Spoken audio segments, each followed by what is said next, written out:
नहीं, वो गलती से भेज दिए होंगे, WFM का तो अभी शुरुआत ही नहीं हुआ है। अच्छा अच्छा, ठीक है सर, आज ओके। आपके सामने परिचय होने जा रहा है। ठीक है, थैंक यू सर।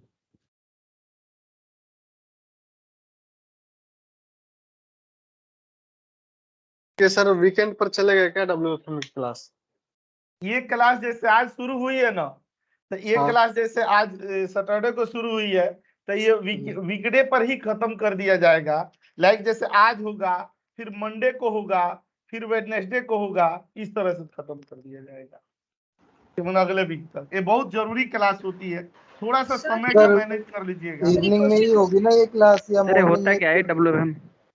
अरे पहले तो सुन लीजिए, टाइमिंग के बाद में जब क्लास के एंड में डिस्कस कर लिया जाएगा। अभी तो कम नहीं से सर। कम अवेलेबल है, तो वर्तमान का तो देख ले। नहीं वो एक चीज पूछिए सर, ये सैटरडे वाली क्लास में फ्राइडे सैटरडे संडे 3 दिन हो रही है क्या? ये नहीं, सैटरडे ये टॉपिक के लिए केवल बताया जा रहा है। ओके ओके, ठीक है। टाइमिंग सर यही रहेगी 6 o'clock की? अरे मैं बता देता हूँ पहले, कोई बात नहीं, उस पर बाद में डिस्कस कर लेंगे। कंफ्यूज हो रहे हैं सब लोग। सब लोग कहाँ कंफ्यूज हो गए? खाली आप कंफ्यूज हुई हैं। नहीं सभी हो रहे हैं। एक तो आपने हो रहे हैं। अरे कोई बात नहीं, देखिए यही है ना कि किसी भी क्लास की शुरुआत में ऐसे नहीं की जाती है। पहले आज के क्लास को हम लोग पढ़ लेना, जो टाइम डिसाइड होगा ना उसी को ओके कर लिया जाएगा, उसका कौन सा इशू है। ठीक है सर, ठीक है, ओके, क्योंकि मंडे ऑफिस होता है मेरा और वेडनेसडे। ठीक है, देखिएगा ये वर्क फोर्स मैनेजमेंट पर आते हैं। मैं पहले WFM के बारे में बता दूं कि रियल में होता क्या है। देखिए WFM क्या होता है ना, किसी भी ऑर्गेनाइजेशन में, खास करके ना उस तरह के ऑर्गेनाइजेशन में जो 24/7 आवर्स में काम करते हैं, जो सर्विस सेक्टर कहलाते हैं। लाइक जैसे कॉल सेंटर नहीं होता है, तो कस्टमर हमें फोन करता है, मान लीजिए कि कोई प्रोडक्ट उनका हम यूज कर रहे हैं, तो उसमें चैलेंजेस तो कभी भी आ सकते हैं, किसी भी समय ना उसमें प्रॉब्लम आ सकती है। तो उस कस्टमर को क्या पता कि आज सैटरडे संडे है कि आज हॉलीडेज है, उसको तो सपोर्ट एनी टाइम चाहिए ना। कस्टमर केयर में तो हमेशा फोन कर सकते हैं, उसी को हम लोग अपनी भाषा में क्या कहते हैं, कॉल सेंटर्स बोलते हैं। ठीक है, तो वो कॉल सेंटर्स बनाए किस लिए जाते हैं कि किसी भी प्रोडक्ट को सुचारू रूप से मतलब सपोर्ट करने के लिए, कि हमने आपका प्रोडक्ट खरीद लिया, अगर इसमें कहीं कोई मतलब इशू आ रहा है, चाहे कोई चैलेंज आ रहा है, तो इसके लिए आपके पास सपोर्ट क्या है। तो वो तो कस्टमर को तो सपोर्ट प्रॉपर चाहिए ही चाहिए। ठीक है, तो उस केस में जो सर्विस प्रोवाइडर है उसके लिए कोई हॉलीडेज नहीं होता है। उसके लिए साल महीने के 7 दिन, वीक के 7 दिन और 24/7 आवर्स छुट्टी रहती है। भले वो अपने एम्प्लॉइयों को ना बीच में अलग अलग टाइम पर मतलब देता रहता है, वीकली ऑफ कर करके, किसी को मंडे, किसी के फ्राइडे, वेडनेसडे, ऐसे करके करता है, ये उनकी हेडक है। ठीक है, लेकिन कस्टमर के एंड पर लगना नहीं चाहिए कि मेरे सपोर्ट में कोई कमी हुई है। ठीक है, ये जो WFM है बहुत सारे लोगों के लिए नया कीवर्ड लग रहा है, वर्क फोर्स मैनेजमेंट। देखिए इसके शब्दों से ही ना हम लोग समझ पा रहे होंगे कि कंपनी में जो प्रेशर है, काम करने का जो एक शैली है। कोई टीम ऐसी भी होती है ना कि जिसके पास क्या है कि एक टीम में 10 बंदों की जरूरत है और 12 बंदे हैं, और कोई टीम ऐसी भी है कि जिसमें 7 बंदों की जरूरत है और 7 ही बंदे हैं। तो जिसमें बफर बंदे हैं उनको छुट्टी मिल जाती है आराम से, लेकिन जिसमें एग्जैक्ट जितना काम है उतने ही बंदे हैं, तो उससे क्या होती है कि छुट्टी की इशू होती है। अगर ये बंदा छुट्टी पर चला गया तो खिचखिच मच जाती है कि छुट्टी पर गया, फिर इसका काम कौन करेगा, ये वो। ठीक है, तो ये एक डिपार्टमेंट ऐसा होता है जिसका नाम क्या, वर्क फोर्स मैनेजमेंट। जो काम का दबाव है, काम का प्रेशर है, उसको संतुलन बनाए रखना। ठीक है, उसको संतुलन बनाए रखना ताकि ना क्या हो कि बंदे में मतलब किसी के अंदर निगेटिविटी ना हो, चाहे किसी के साथ अनजस्टिस इनजस्टिस ना हो, मतलब कि कोई क्या हो कि किसी को प्रॉपर उसी ऑर्गेनाइजेशन में काम कर रहा है तो उसको छुट्टी पर छुट्टी मिल रही है और कोई छुट्टियों के लिए तरस रहा है। ठीक है, तो हम लोग चलते हैं ना वर्क फोर्स मैनेजमेंट पर, इसको हम लोग देखेंगे। मतलब आज जैसे कि बेसिक शुरू हो रहा है, इंट्रोडक्शन शुरू हो रहा है, फिर इसको आगे लेके चलते हैं। तो देखिएगा वर्क फोर्स मैनेजमेंट ना कोई इतनी बहुत बड़ी ना वो चीज नहीं है ना, इसका ना कोई अलग से हम लोग ना एक्सेल के अंदर ही इसके फंक्शन फॉर्मूले लगेंगे। ठीक है, लेकिन वो टर्मिनोलॉजी जो होगी ना, वो टर्मिनोलॉजी थोड़ी डिफरेंट होगी, थोड़ा उसके प्रति सोचना होगा। WFM में ना बड़ी ओपनिंग आती है, बहुत जॉब लगते हैं और बहुत पैकेज भी होते हैं इसके। ठीक है, कुछ कंपनियां ऐसी होती है ना जिसके हायरिंग बंद ही नहीं होती है। इसी में एक कंपनी का नाम है कौन सा, वो कॉन्सेंट्रिक्स कंपनी है, गुड़गांव में है।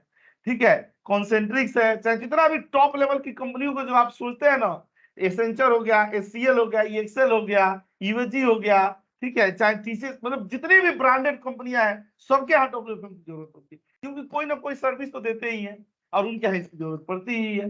ठीक है, वर्क फोर्स मैनेजमेंट ग्लोबल है, ठीक है, हर जगह विप्रो प्रो में हर जगह इसकी जरूरत पड़ेगी। ठीक है, तो जो मैं टर्मिनोलॉजी लिखूंगा, जैसे कीवर्ड लिखूंगा, सेम वैसे ही अपने सीवी पर छापना है। ठीक है, और बाकी तो नॉलेज के लिए तो हम लोग ट्रेनिंग ले ही रहे हैं, नॉलेज में तो हम लोग देख ही लेंगे। तो देखिएगा, वर्क फोर्स मैनेजमेंट के ना कुछ इसके ना टर्मिनोलॉजी होंगे जो हम लोग को ना, अब देखिए क्या होता है ना, एक चीज और मैं बताते चलूं कि मान लीजिए कि हमारे कंपनी में अंदर ही कोई एक नया प्रोजेक्ट आया है, ठीक है, तो उस पर ना हमें बंदे काम करने के लिए चाहिए, तो कंपनियां क्या तलाशती है कि बाहर से न्यू हायरिंग कराने के बजाय अगर ना ऑफिस में से इंटरनल जो आईजेपी नहीं होती है उससे ही अगर हमें बंदे मिल जाए, ठीक है, तो हम लोग क्या करेंगे, कंपनी के पास तो रेवेन्यू तो आएगा ही, क्योंकि प्रोजेक्ट आया तो पैसा तो आएगा ही, लेकिन अगर हम बंदे बाहर से हायर कर रहे हैं तो हमारे रेवेन्यू जाएंगे भी। ठीक है, तो उनका एक प्रयास रहता है कि किस डिपार्टमेंट से ना हम बंदे मतलब निकाल सकते हैं।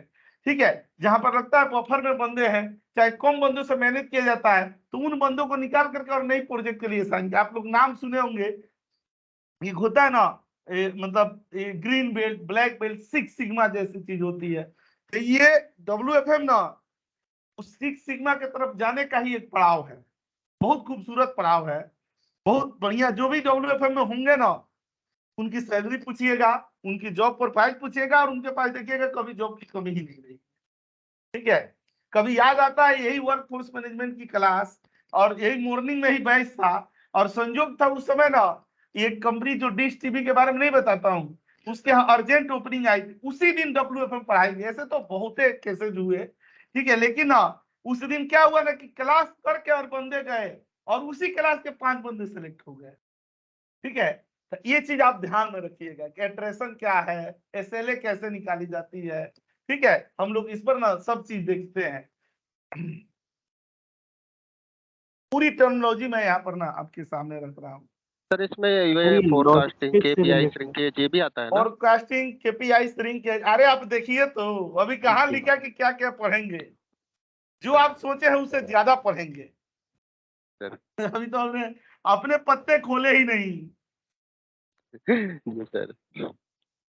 ठीक है, तो इस बंदे के पास सारा डेटा होता है, तो ब्लैक बेल्ट, ये ग्रीन बेल्ट, यानी कि काइजन, मैंने ये सब आगे लीन जाने सिक्स के सिग्मा लिए सारा, हाँ सब सीखना, बेनिफिट इसी होता की है। अगली पड़ाव होती है जिस पर ना रिसोर्स मैनेजमेंट सीखता है। एक सफल मैनेजर क्या होता है कि 10 बंदों का काम 5 बंदों से करा दे, वही तो सिक्स सिग्मा कहलाता है, कि किस तरह से ना कम बंदों से ज्यादा काम निकलवाया जाए। देखिए इसमें टर्मिनोलॉजी क्या आती है, फोरकास्टिंग की आती है, इसमें टर्मिनोलॉजी क्या आती है, कैपेसिटी प्लानिंग की आती है, जो नहीं बता रहे हैं, मैन पावर प्लानिंग की भी आती है sir, man power planning, scheduling, roasting, वही ना रिसोर्स मैनेजमेंट बोलते हैं, एफटी कैलकुलेशन। हाँ सब बात, ये वो मैं नहीं लिख रहा हूँ, टॉपिक नहीं लिख रहा हूँ, इसके मेन पिलर्स जो होते हैं वो होता है। ठीक है, यहाँ पर ना रिसोर्स Components. मैनेजमेंट होता है जिसमें मैन पावर हायरिंग होती है, ठीक है, शेड्यूलिंग होती है, कि बंदे को मान लीजिए कि 24/7 आवर्स में आप सर्विस दे रहे हैं तो बंदे को नाइट शिफ्ट में भी आना पड़ेगा, तो अगर उनको कैसे शेड्यूल्ड करेंगे, और शेड्यूल करेंगे तो रोस्टरिंग की जाती है, आरटीए होता है, इसके जॉब हमेशा ही मिलते हैं। श्रिंकेज कुछ करके होता हाँ वो तो श्रिंकेज तो आगे आएगा, ये जैसे फोरकास्टिंग हो गया, कैपेसिटी प्लानिंग हो गया, सर, रिसोर्स मैनेजमेंट होगा, शेड्यूलिंग हो गई, रोस्टरिंग हो गई। हाँ सर। ठीक है, एक सुपरवाइजिंग हो जाता है कि कैसे सुपरवाइजिंग कर रहे हैं, और उससे ना किस तरह से ना हम लोग क्या करते हैं कि कैसे रिपोर्ट्स बनाते हैं। रोस्टर बनाना नहीं होता है कि जैसे मान लीजिए कि इस हाँ इस वीक में ना वेडनेसडे थर्सडे को आपको छुट्टी दे दी गई रे, तो उसके आगे वाले में ना आपके बजाय उसको दिया जाएगा छुट्टी, रोस्टर करना, सेट करना, शिफ्ट मैनेजमेंट वाला, जिसको ना इसको ना आरटीए भी कहा जाता है, ये भी एक जॉब प्रोफाइल होती है, हमेशा इसकी रिक्वायरमेंट रहती है। आज आप लोगों के सामने डब्ल्यूएफएम जैसा कीवर्ड आता है ना, अब आपके पास ओपनिंग आएगी, चाहे चीजें आएगी, तो देखिएगा इसकी कितनी भरपूर मात्रा में इसकी जरूरत रहती है। यहाँ पर बजटिंग भी होती है। सर 1 मैं वीक पहले ही मैंने दिया था एक इंटरव्यू इसमें हाँ WFM लीड का, तो बहुत क्वेश्चन पूछ लिए थे ज्यादा ही, मतलब अरे अभी अभी जो मैंने नहीं डाला था राजेश जी का, तो हाँ, राजेश हाँ, जी ने WFM की मतलब एक्सेल की ट्रेनिंग ली थी वो मॉर्निंग वाले बैच में। अभी पता है हाँ, उनका 12-13 लाख के पैकेज पर हुआ। मैं ग्रुप में डाला भी था सिलेक्शन का उनका। हाँ, बहुत राजेश जी बढ़िया का, पोजीशन पर हुआ, बहुत अच्छे लेवल पर हुआ। हाँ, उनका पूरा जिंदगी का ध्येय है ये WFM में जाना, आगे हाँ, बढ़ना। उनका तो पूरा WFM ही था। तो देखिएगा इसमें दो तरह की चीजें होती है जब हम लोग ना कॉल सेंटर्स के लिए, ठीक है, फॉरकास्टिंग क्या, पहले इसको बता देते हैं। ये फॉरकास्टिंग क्या होती है, इसको फॉरकास्टिंग बोलते हैं। अरे तो आ गए ना रिसोर्स मैनेजमेंट में। फॉरकास्टिंग क्या होता है? Sir prediction of the future. Prediction. Prediction, future prediction वाला होता है यहाँ पर।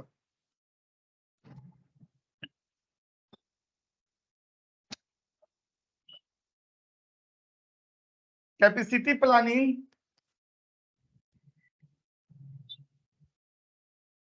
ये बहुत कितने लोग महंगा लगेंगे होता किसी है। काम को करने के लिए?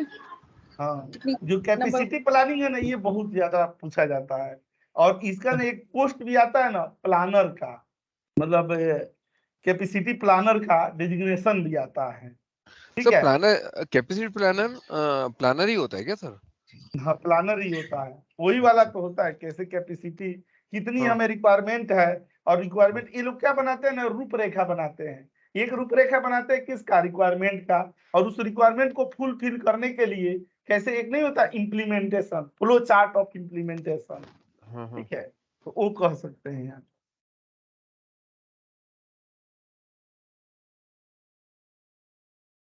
अच्छा यहाँ पर क्या करते हैं ना, ये मैन पावर हायरिंग। शेड्यूलिंग क्या होती है, मतलब आप shift time. Timing, scheduling. Time management,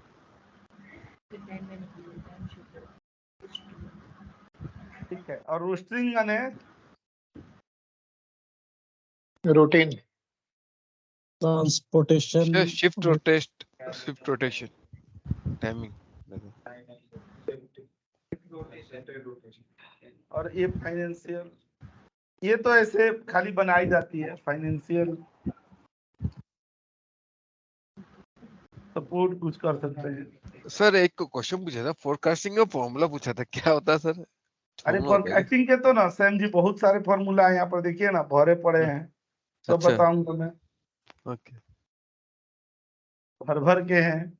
अच्छा, तो सर याद कौन रहता है सर फॉर्मूला तो हाँ वो तो बात है। सबसे बड़ी बात है ना कि उस टाइम पर याद का आना। कर सर।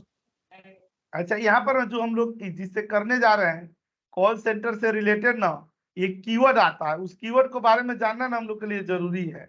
और वो कीवर्ड क्या होता है ना, एक नाम सुने होंगे यहाँ पर, क्या होता है, ओबीडी होता है, एक होता है ना आईबीडी होता है, नाम सुने हैं ना, ओबीडी आईबीडी। ओबीडी का मतलब क्या होता है, आउट बाउंड डिपार्टमेंट। जबरदस्ती department, dialer. Outbound dialing dialer. और इनबाउंड डायलिंग, इनबाउंड। ठीक है, आउटबाउंड डायलिंग, इनबाउंड डायलिंग। अच्छा बस एक अगर साधारण आदमी को ओबीडी और आईबीडी को समझाना हो तो कैसे समझाएंगे, ओबीडी में क्या होता है? सर कॉल से रिलेटेड जो कॉल की जाती है, आई थिंक बाहर आउट ऑफ द। देखिए ओबीडी में क्या होता है ना, मतलब customer receive call from customer care. जब ये कस्टमर कॉल सेंटर से रिसीव करता है कॉल, हम अपने ऊपर अगर लें तो when like that. We receive call from call center, जब हम लोग वहां से कॉल सेंटर से फोन करते हैं, ओबीडी के क्या होता है कि वो अपने प्रमोशनल मैसेज, वो अपने प्रमोशनल कॉल मतलब सीआरएम हमें लाइक भेजते हैं। दिस, हमें सीआरएम लाइक। इसी के लिए तो डीएनडी बना, डू नॉट डिस्टर्ब वाला। ओबीडी पर पहले बहुत ज्यादा लोग परेशान होते थे, ठीक है, तो 80% ना गवर्नमेंट ने ओबीडी पर बैन लगा दिया, ठीक है। आईबीडी क्या होता है कि जैसे मान लीजिए कि मेरे मोबाइल का बैलेंस कट गया, चाहे मेरे मोबाइल का बिल एक्स्ट्रा आ गया, तो हम खुद कस्टमर केयर को कॉल करते हैं। एक तो होता है कि हमें कस्टमर केयर के पास से कॉल आती है, वो ओबीडी हो गया, और जब हम खुद कस्टमर केयर को फोन करते हैं वो क्या होता है, IBD. When we call to customer care, ठीक है। ये यही के लिए वो नहीं हुआ ट्राई, जो नई चीज को देखता है, telecom regulatory authority of India, इसने टीएनडी वगैरह बनाए थे। चलिए ये तो चीज ना हम लोग यहाँ पर आते हैं। उसके अलावा ना मैं जो WFM में ना जब हम लोग जाएंगे, चाहे इंटरव्यू में जो क्वेश्चन पूछे जाएंगे ना, तो उसमें कुछ पॉपुलर कीवर्ड भी होते हैं। वो कीवर्ड क्या होता है और उसका मीनिंग क्या होती है, हम लोग आइए देखते हैं।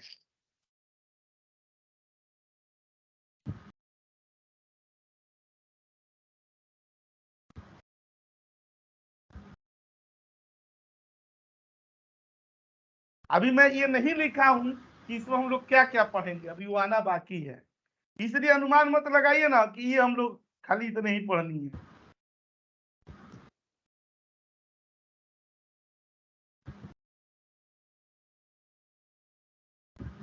इसका मीनिंग समझेंगे, यहाँ पर आएंगे ना कीवर्ड आ जाएंगे।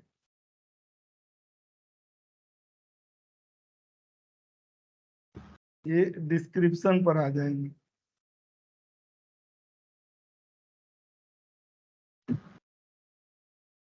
अच्छा ये बताइए, एक होता ना इसमें अवेल टाइम, अवेल टाइम का मतलब क्या होता है? तो एम्प्लॉय जब तक जैसे वो 8 घंटे की time- शिफ्ट है उसका Idle वर्किंग time। टाइम होता है। अवेल टाइम मैंने आइडल टाइम होता है, खाली समय। आप फिर वही बोल रहे हैं, ये समझ रहे हैं अवेलेबल टाइम। अवेलेबल टाइम नहीं है, खाली समय है। idle time। बोलेंगे तो वैसे ही हुआ, अवेलेबल ही हुआ, लेकिन मैंने वो पूरा का पूरा समय नहीं। अच्छा यहाँ पर आते हैं ना, मैं इसका टर्मिनोलॉजी ना बहुत सारे हैं ना,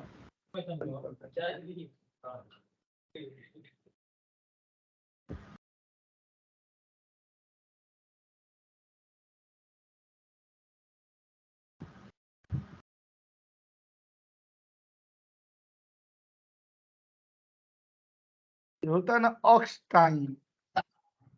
ऑक्स टाइम क्या होता है? Break time, occupied time. हाँ। रैप टाइम, सब जो कॉल फोन कितने करने देर के में बाद रैप करना है? Handling time. Call wrapping, Handling time। हाँ। टैगिंग टाइम जो होता है ना, टैगिंग टाइम। या फिर वर्किंग टाइम भी बोल सकते हैं। और वर्किंग टाइम का तो और परिभाषा होगा ना। रैप क्या होता है ना कि कई बार आप कॉल कट जाता है, लेकिन वो बंदा ना हमारे कॉल से रिलेटेड ही काम करता रहता है, जैसे किसी को मेल कर रहा है, चाहे कोई चीज अपडेट कर रहा है, तो वो वाला हमारा क्या होता है, रैप टाइम। तो मतलब कॉल टाइम, वो भी कॉल टाइम ही है। रैपिंग कर रहा है उसको, हाँ निपटा रहा है, रैपिंग कर रहा है, वही होता है। अच्छा एबेंडेड टाइम क्या होता है? एबेंडेड टाइम अपेंडेड होता है, अनआंसर्ड कॉल टाइम। ऐसे टाइम ना जो कॉल आए आपने उसका आंसर नहीं दे पाए, अनआंसर्ड। ये टर्मिनोलॉजी ना याद रखनी पड़ेगी, ठीक है। एक ACW टाइम होता है, हाँ नहीं, ACW में कॉल आए कॉल कट गया नहीं, एक्टिव कॉल। हाँ ये होता है ना कॉल टाइम, होल्ड टाइम, इसको होल्ड टाइम बोलते हैं। और इसको ना यहाँ पर एक्टिव टाइम, इसको क्या बोलते हैं ना, कॉल टाइम बोलते हैं। एक्टिव कॉल वेटिंग टाइम, मतलब वेटिंग पर है, होल्ड पर है। और इस पर एक होता है ना प्लग्ड इन टाइम, मैंने क्या होता है, लॉगिंग टाइम।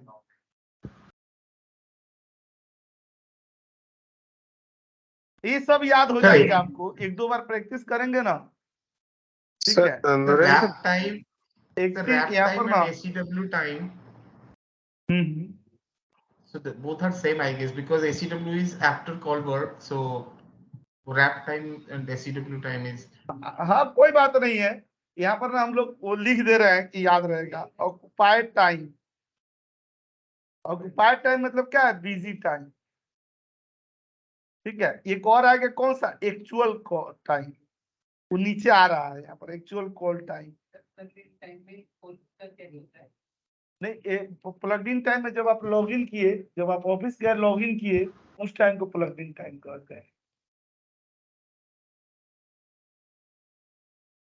और एक प्रीव्यू टाइम, वो रिव्यू टाइम होता है, रिव्यू टाइम, रिव्यू टाइम। ठीक है, और एक आता है ना ये वाला, ACHT time, average call handling time. ACHT time, average call handling time. ठीक है, तो इस पर ना ये होगा। और देखिए WFM के बेसिक वाले में पहली सीरीज में हम लोग ये पढ़ने वाले हैं। देखिए मैं ये वाला सारे इसमें अटेंड किए जाएंगे। अब आप देखिएगा क्या क्या पढ़ेंगे। Occupancy, utilization, EST, login hours, average login, SLA, ये ALA percentage, attrition, shrinkage, forecast, answer versus forecast, tagging, unique tagging, CSAT, ये सब ये इंटरव्यू के लिए तैयार। देखिए इसके फॉर्मूले भी लिखे हुए हैं।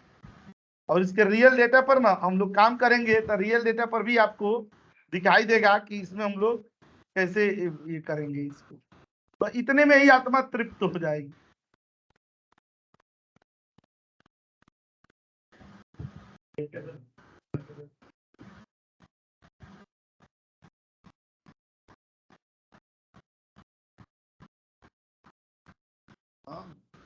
तो अगर टेक्निकल ग्लिच की वजह से कर रहा है तो उसमें इम्प्लॉय का तो ऐसे दोष है नहीं, मतलब तो टेक्निकल इशू है ना। ठीक है, अब हाँ उसमें कौन सा ब्रेक टाइम में भी वो नहीं जाएगा, डाउन टाइम होता है एक। अब देखिए हम लोग ना WFM के बेसिक वाले पार्ट पर यहाँ पर आते हैं, जो बेसिक पार्ट पर है। ये बड़ी टॉपिक मानी जाती है। ये वो टॉपिक है ना जिसके लिए प्रॉपर बैच कराया जाता है, मतलब सर जो डाउन टाइम होता है वो भी इसी का पार्ट है सर। हाँ डाउन टाइम में भी मान लीजिए कि अमन Avail जी time की उस समय बंदा ना, हाँ उस समय बंदा काम नहीं कर पा रहा है, ठीक है, टेक्निकल इशू की वजह से। यहाँ पर ना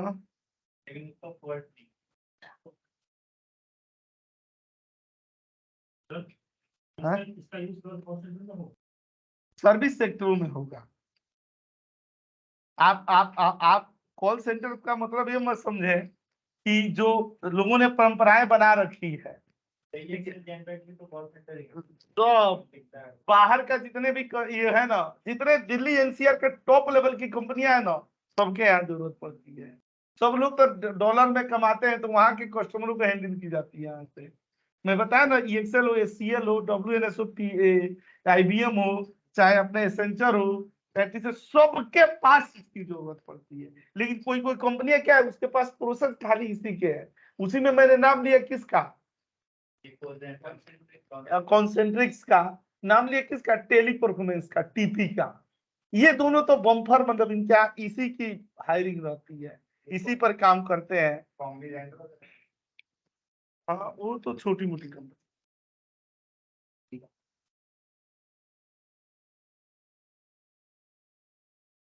एक हम लोगों का बैच चलता था, उसमें एक थे विकास जी। ठीक है, तो वो विकास जी मतलब TP में थे, सीनियर मैनेजर थे। ठीक है, वो WFM में तो पूरा विशेषज्ञ थे, सिद्धहस्त थे, लेकिन उनको एक्सेल उतना नहीं आता था।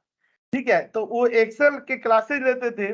तो जब WFM की क्लासेज हुई तो बताइए, वो WFM टीम ही देखते थे वर्षों से, कॉन्सेंट्रिक्स में थे, फिर उसके बाद TP में थे, उसके बाद उनका सिलेक्शन हो गया वहां पे बाहर गल्फ में, सऊदी अरबिया में। सऊदी अरबिया में उनका सिलेक्शन हुआ, पता है कितने का पैकेज मिला था, 52 लाख का उनके हिसाब से, माने यहाँ से करेंगे। हाँ, तो वो उस समय दो चीजें सीखे, एक एक्सेल सीखे और एक टेबलू सीखे, टेबलू पर उनका वहां काम था। ठीक है, अब उसके बाद जब वहां जाना था तो उनके मन में थोड़ा सा वो था कि यहाँ सीनियर मैनेजर की पोस्ट है। ठीक है, मतलब 16, 17, 18 लाख यहाँ भी पैकेज था उनका। तो बोले फिर वहां जाएंगे क्या होगा नहीं होगा, ठीक है। तो फिर बोलने लगे नूरेन सर ना, आप सर थोड़ा वहाँ पता कराइए। तो वहाँ एक मेरा दोस्त है, मतलब पहली कंपनी में मैं और वो एक्सेल में एक ही साथ जॉब किए थे 2-3 साल। तो वो वहां पर ना लेक्चरर है, प्रोफेसर बन गया है वहाँ की यूनिवर्सिटी में। तो मैं बोला उससे बेहतर इनको कौन गाइड कर सकता है। और मैं बोला वहाँ के बारे में मैं क्या बताऊं, मैं तो आज तक भूटान भी नहीं गया, नेपाल भी नहीं गया, तो मैं विदेश के बारे में क्या बोलूंगा। तो आप उसी से पूछ लीजिए। तो इन्होंने पूछा तो उसने आंसर दिया, सही लगा। गए अब वहां पर, अब बोलते हैं सर मेरे को यहाँ आने का मन नहीं करता है, चलो मजा है यहाँ पर, ये वो सॉलिड रूम है। तो सारे पैसे बचे जाते हैं मेरे। अभी उन्होंने इंटरव्यू भी कंडक्ट कराया था, उनके यहाँ ओपनिंग आई थी, तो वहीं से इंटरव्यू कराया गया 2-3 बंदों का। मैं तो ऐसे बोलने के लिए बोल दिया, आप दिल पे लेके बैठे हैं। देखिए आप दावे के साथ कह सकते हैं कि भूटान में WFM पर काम नहीं होता होगा, जरूर होता होगा। वहाँ का लिविंग स्टैंडर्ड भूटान का हम लोगों के लिविंग स्टैंडर्ड से ज्यादा बढ़िया है। एक मेरे भैया है, वो CA चार्टर्ड अकाउंटेंट है PwC में, तो वो अब स्टेक होल्डर वो हो गए हैं कंपनी के PwC में। तो वो जाते रहते थे, ऐसे ही बात बात में किसी दिन हंसी मजाक पर ना मेरे मुंह से निकल गया है बात। तो बोल रहे हैं कि अरे नुरेन भाई ऐसा नहीं है, भूटान में मैं गया हूँ, देखा हूँ, ऐसे लिविंग स्टैंडर्ड ना हम लोगों से अच्छे से वो रहते हैं। हाँ, वहाँ क्राइम नहीं होता है, एकदम शांति प्रिय जीवन जीते हैं। अपना देश में जनसंख्या इतना है ना, फ्रांस जो दुनिया की फैशन की नगरी कही जाती है, उसकी जनसंख्या कितनी है, 2-2.5 करोड़ 3 करोड़ के आसपास है। जिस लिविंग स्टैंडर्ड से रहते हैं वहां के लोग, उससे ना डबल स्टैंडर्ड से, लिविंग स्टैंडर्ड से ना अपने देश में 12 करोड़ लोग रहते हैं। लेकिन यहाँ 1.5 अरब जनसंख्या है, तो उसमें 12 करोड़ ऊँट के मुंह में जीरा, कोई पता नहीं चलता है। अब मुंबई में धारावी एशिया के सबसे बड़ा झुग्गी झोपड़ियों का ये है, और उसी के वहीं से जब खड़ा हो जाता है, तो दुनिया के साथ सबसे महंगे घर मुकेश अंबानी के वहीं बगल में ही है, एंटेलिया क्या नाम है। हाँ। तो देखिए एक जगह क्या है, एशिया के सबसे ज्यादा झुग्गी झोपड़ी है, और कुछ दूर पर वही दुनिया का टॉप घर भी है। इतना अनबैलेंस्ड है। तो आइए ना मैं यहाँ पर टर्मिनोलॉजी डालता हूँ, खूब आराम से पढ़ना, टेंशन नहीं लेना। कोई नया क्लास तो है नहीं, ना आप नए हैं ना मैं नया हूँ। तो सब्जेक्ट नया नहीं रहेगा तो मजा ही नहीं आएगा ना। रोज एक ही चीज पढ़ाई जाएगी तो फिर मजा किरकिरा हो जाएगा। ये इम्पोर्टेंट है, इसीलिए ना एक दौर था ना कि मैं WFM की ट्रेनिंग नहीं देता था। लड़के जब इंटरव्यू में जाते थे तो थोक वहां में रिजेक्ट होके आते थे और कहते थे कि सर ये भी पूछा जाता है। तो ना अभी एक आए हुए थे कि बोल रहे थे कि हमारे पास 400 बंदों की पैन इंडिया पर ना WFM के बंदों की जरूरत है। उसमें के थे कॉन्सेंट्रिक्स के, और आए थे पावर BI की क्लास के लिए, 1-2 हफ्ते पहले आए थे। तो बोले थे नरेंद्र जी आपके पास है ना, मैं भेजूंगा तो हमें बंदे ना प्रोवाइड करा दिए। हमने आप भेजिए ना, बंदे की कमी थोड़े है, भेजिए, आप रिक्वायरमेंट खाली भेजते रहिए।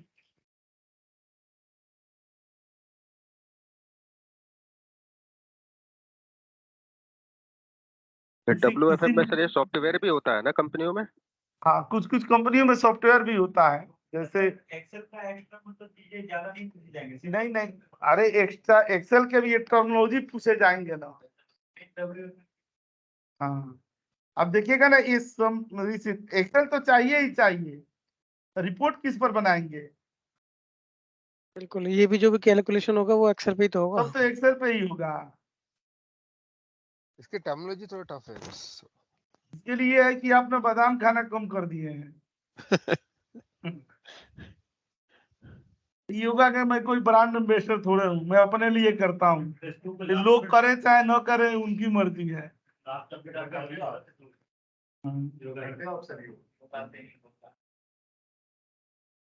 ठीक है, ये देखिएगा ना यहाँ पर कैसे किया गया है। यहाँ पर हम लोग क्या निकालते हैं ना, AHT निकालते हैं, एवरेज कॉल हैंडलिंग टाइम। ठीक है, तो यहाँ पर एक होता है ना टॉक टाइम, कि बंदे ने कितना देर बात किया, 3 घंटा 15 मिनट, और उसमें ना 17 मिनट का होल्ड था, और ACW था कितना, active call waiting time 3 minute 54 second था और टोटल कॉल कितने आए थे 77 कॉल आए थे। देखिए एकदम छोटा छोटा सा चीज ना यहाँ पर ये है, ठीक है। और इसमें से ना देखिएगा हैंडल टाइम, तो पूरा मिलाकर के हैंडल टाइम कितना होगा, यहाँ पर क्लिक कर देंगे और यहाँ पर आएंगे ना सम में और ये दे देंगे यहाँ से यहाँ तक। तो देखिए हैंडल टाइम 3 घंटे 36 मिनट हो गया ना। अच्छा, अब इसको क्या किया जाता है ना कि सेकंड में कन्वर्ट किया जाता है, ठीक है। सेकंड में कन्वर्ट करने के लिए देखिएगा यहाँ पर ना ये किससे मल्टीप्लाई किया गया है कि 24 आवर्स का एक दिन होता है, ठीक है। 1 घंटा कितने का होता है 60 मिनट का और 1 मिनट कितने का होता है 60 सेकंड का, ठीक है। इंटर करेंगे ना तो ये जो दे दिया गया है यहाँ पर ये कितना हो गया, ये ना जो 3 घंटा 36 मिनट और 32 सेकंड है उसको सेकंड में किए तो क्या हो गया 12,992 सेकंड हुए और उसी को कन्वर्ट कर दिया गया कितना, टोटल कॉल हमारा 77 है ना और इसे ना ये क्या कर दिया गया मल्टीप्लाई कर दिया गया 24। एक दिन में कितने आवर होते हैं, एक दिन रात में होता है ना, वही होगा 24 आवर्स से क्यों मल्टीप्लाई हो रहा है? 24 आवर्स हो गए ना। 24 घंटा 1 डे का होता है, एक दिन का। हम लोग निकालना चाहते हैं ना सेकेंड्स। देखिए आप यहाँ पर करते हैं ना ये तो ऑल 24 इंटू 16 और इंटू 16 दीजिएगा ये वाला, तो इतने सेकंड एक दिन में इतने सेकंड होते हैं, ठीक है। तो हम लोग 3 घंटा अगर उसने क्या किया है 36 मिनट किया है तो अगर सेकंड से करेंगे तो वो इतना सेकंड्स किया 12,992, ठीक है। ये जो ACST टाइम निकाला जाता है ना उस सेकंड को मल्टीप्लाई करके ही निकाला जाता है। यहाँ पर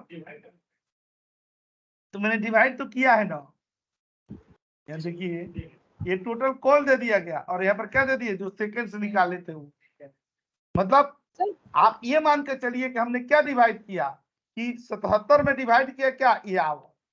अब आप ही बताइए अगर ऐसे नहीं करते तो हम एवरेज में क्या निकालते ए और डिवाइडेड बाई ऐसे निकालते ये वाला, ये देख रहे हैं। अब इससे क्या मीनिंग से निकला कि ये कॉल उसने एवरेज कॉल 1 घंटा 39 मिनट हुआ, गलत हुआ कि नहीं, 3 घंटा 36 मिनट उसने कॉल किया तो 77 कॉल्स को में एक कॉल उसका 1 घंटा 39 मिनट का हुआ, ये तो एकदम गलत आंसर है।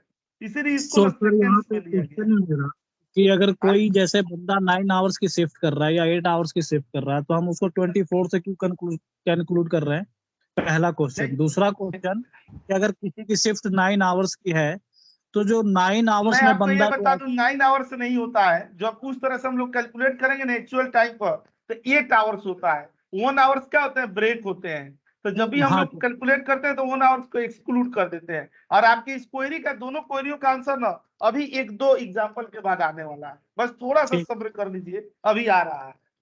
हम लोगों के यहाँ पर रिक्वायरमेंट क्या थी, हैंडल्ड टाइम निकालना था कि अगर एक बंदा 3 घंटा 15 मिनट 20 मिनट उसके कॉलिंग हुई है और टोटल कॉल उसके कितने हुए हैं 77 कॉल अटेंड किया है वो, तो एक एवरेज कॉल की लिमिट क्या हो, हमारी क्वेरी ये थी। तो वो देखिए यहाँ पर आ रहा है, आपको मैं दिखा दूं इसका मतलब सर सेकंड में होगा ना। हाँ ये सेकंड्स में है, 168 टाइम को निकाल देंगे सर। सर ये सेकंड्स और ये क्यों निकाले, मतलब इसका रीजन क्या है निकालने का, मतलब थोड़ा बेसिक बताइए इसका। नहीं सेकंड्स में इसीलिए निकालेंगे कि हम लोग क्या कर रहे हैं ना कि ये पहले हम लोग आवर में निकलाए हैं 3 घंटा 36 मिनट, फिर उसको हम लोग कन्वर्ट किए किसमें सेकंड्स में किया गया, ठीक है। जब एवरेज कॉल हैंडलिंग टाइम ना अब इसमें ये तो हो सकता है ना कि अब कॉल हैंडलिंग टाइम ना इसलिए भी सेकंड्स में निकाली जाती है कि आप यही बताइए कि जो कॉल हम लोगों के पास आती है क्या वो हमेशा मिनट में आती है, क्या हमेशा वो आवर में आती है। अंसारी सर ओके वैसे भी हर कंपनी का हर कंपनी का सर एक जो है मतलब फिक्स जो है ACHT टाइम भी रहता है सेकंड्स में ही। अब जिसका जो रहेगा वो हम लोग कर लिया जाएगा, कोई बात नहीं। हम लोग तो एक ऑन एवरेज वाला बता रहे हैं। यहाँ पर देखिएगा ना हम लोग इस पर क्या कर रहे हैं ना कि HT दे रहे हैं और यहाँ पर क्या दे रहे हैं ACHT दे रहे हैं, ठीक है। ये मैंने आपको ऐसे बता रहा हूँ, जब रियल डेटा पर भी अगली क्लास जब होगी ना, ये तो डमी डेटा है ना, अपने से मैनुअल बना करके बताया जा रहा है। एक डेटा ऐसा होगा कि जो कंपनियों में इसका हम कैसे यूज करेंगे, तो पहले इस पर तो हम लोग को समझ में आए, तो बड़ी सी फाइलों के ऊपर इसको अप्लाई करना होगा तो कैसे करेंगे, पहले एक एक बार समझ लीजिए। देखिए ये वाला हम लोगों का क्या हो गया, डन हो गया। अच्छा एक होता है ना क्या, एसएल होता है। एसएल मैंने क्या होता है, सर्विस लेवल, इसी को थोड़ा बड़ा नाम दिया जाता है, तो क्या होता है, एसएलए होता है, सर्विस लेवल एग्रीमेंट। जब क्लाइंट के साथ जो कस्टमर है उसके साथ जब डील की जाती है, ठीक है, जब कॉल सेंटर से होते हैं, तो जो कॉल सेंटर्स बनाए जाते हैं, तो ये नहीं कि हमारा कस्टमर फोन कर रहा है, तुम अंतिम रिंग पर फोन उठा रहे हो, तब तक तो उब के काट ही देगा, ठीक है। तो उसके लिए क्या होता है ना, एक थ्रेश होल्डिंग बनाई जाती है। थ्रेश होल्ड की मतलब 15 सेकंड के अंदर में कॉल उठनी चाहिए। जैसे कस्टमर कॉल कर रहा है, तो ये नहीं कि लास्ट रिंग पर उठाएं, थ्रेश होल्ड। तो वो क्या होता है ना, इसमें वो कीवर्ड देखेंगे हम लोग कि हमारे कस्टमर ने जब कॉल किया, तो ना कितने मतलब कितने ऐसे कॉल थे जो थ्रेश होल्ड के अंदर में अटेंड हुए। अब कई बार हुआ कि मान लीजिए कि 15 सेकंड के बाद ही कॉल अटेंड की गई, तो वो तो क्या हो गया, आउट ऑफ एसएलए हो गया। पिज्जा बर्गर नहीं लाया जाता है कि पिज्जा तो लेके आया, लेकिन जो हमने 15 मिनट 20 मिनट का टाइम दिया था उसके बाद लेके आया, तो जो अगर 15 मिनट के अंदर लेकर के आ गया तो क्या हो गया, विद इन थ्रेशोल्ड हो गया, और 15 मिनट के बाद लगाया आउट ऑफ थ्रेशोल्ड, मतलब आउट ऑफ एसएलए हो गया। उसी के लिए नहीं कहा जाता है कि वो फ्री में दे सकते हैं, 50% ऑफ हो जाएगा, ठीक है, क्योंकि उसने क्या किया, जो एग्रीमेंट कस्टमर के साथ है उसको ब्रेक किया है उसने।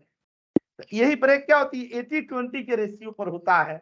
एसएलए नाम बड़ी सुनने होंगे, ठीक है। वही एसएल को हम लोग निकालते हैं कि सर्विस लेवल का परसेंटेज कैसे काउंट किया जाता है। देखिए ये नया टर्मिनोलॉजी है, नई चीजें है, तो ऐसा है ना कि थोड़ी सी ना आपको ना असहज सा लगेगा, लेकिन आप मान लीजिए कि बड़े ब्रांडेड शोरूम से जूते खरीद करके लाते हैं, ठीक है, तो 2-4 दिन पहनने पर पैर काटता है, तो इसका मतलब ले जाके कूड़े में फेंक आते हैं, ये आदत तो डालते हैं ना।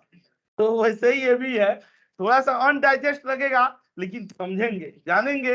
यही एक ऐसा प्रोफाइल है ना, जो आप ट्रेनिंग ले रहे हैं और सपने देख रहे हैं ना कि इस ट्रेनिंग से मैं 10 लाख 12 लाख का भी पैकेज ले लूं, तो WFM एक ऐसा ना पार्ट है जो आपको दिलवा सकता है, और कुछ नहीं। इस ट्रेनिंग से जो आप कर रहे हैं, ठीक है, इस WFM में जानते हैं मैनेजर होते हैं, सीनियर मैनेजर होते हैं, BP होते हैं, AVP होते हैं, इसमें डायरेक्टर लेवल के लोग भी होते हैं, ठीक है। सर कैपेसिटी मैनेजर्स जो आते हैं वो भी इसी में आते हैं? इसी में आते हैं। इसमें ना आप WFM के देखिएगा ना, जॉब और लिंक्डइन वगैरह पर डालिएगा ना, कितनी सारी ओपनिंग पड़ी हुई है, कहाँ कहाँ ना, हमेशा ओपनिंग, कभी ये दरबार खाली नहीं रहता है। सर WFM में डायलर जो होता है वो इसी में होता है क्या? डायलर एक सॉफ्टवेयर होता है जिससे ना कॉल्स वगैरह वो किए जाते हैं। डायलर जैसे इसमें डायलर होता है, इसमें और भी कई सारे मतलब सॉफ्टवेयर होते हैं ना, इनलार्ज करके होता है, ये एक और होता है ना, सिस्को होता है सर, और सिस्को एम्यू, हाँ इनलार्ज भी होता है, एक और बड़ी पॉपुलर ना, जी जेनेसिस। सर ए से कुछ होता है सर, अब आया। अब आया, ठीक है, अब आया से डेटा निकलता है और उसी पर लगाते हैं। अरे कॉस्मो इसके भी होता है बंदे सर, ना कॉस्मो बड़ी, एंड जीसीसी। जो इसमें घुस जाता है ना, वो सीधे मोक्ष की प्राप्ति के बाद ही निकलता है। एक बार ना WFM में एंट्री हुई तो बंदे को कुछ और अच्छा लगता ही नहीं है। सर इसमें फ्रेशर को भी मिल जाता है 10-12 लाख का पैकेज? देखिए फ्रेशर के लिए जो चैलेंज सब जगह है, वो चैलेंज यहाँ भी है, ठीक है। फ्रेशर तो समझ जाइए कि मैं तो कहता ही हूँ कि उसके लिए प्रॉब्लम तो जहर के दुकान में जहर खरीदने में भी है, वहां पर भी फ्रेशर को कहते हैं कि थोड़ा एक्सपीरियंस वाला बंदा लाओ, ठीक है। तो फ्रेशर के तो माथे पर ही स्ट्रगल लिखा है स्टार्टिंग के दौर में। सर इसके हेल्पिंग कोर्सेज क्या हैं?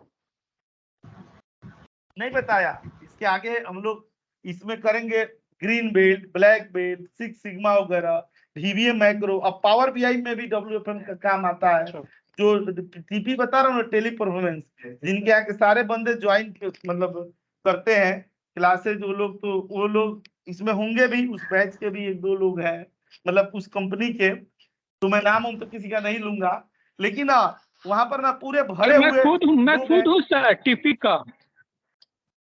जब आप ही है टीपी का, तो और लोगों का नाम लेना ही बेकार है।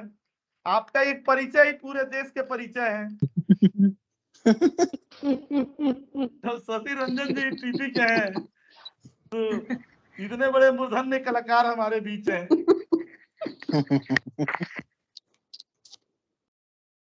शशि रंजन जी एकदम खुश हो जाते हैं दिल से एकदम। सर शशि रंजन आते तभी मजा आता।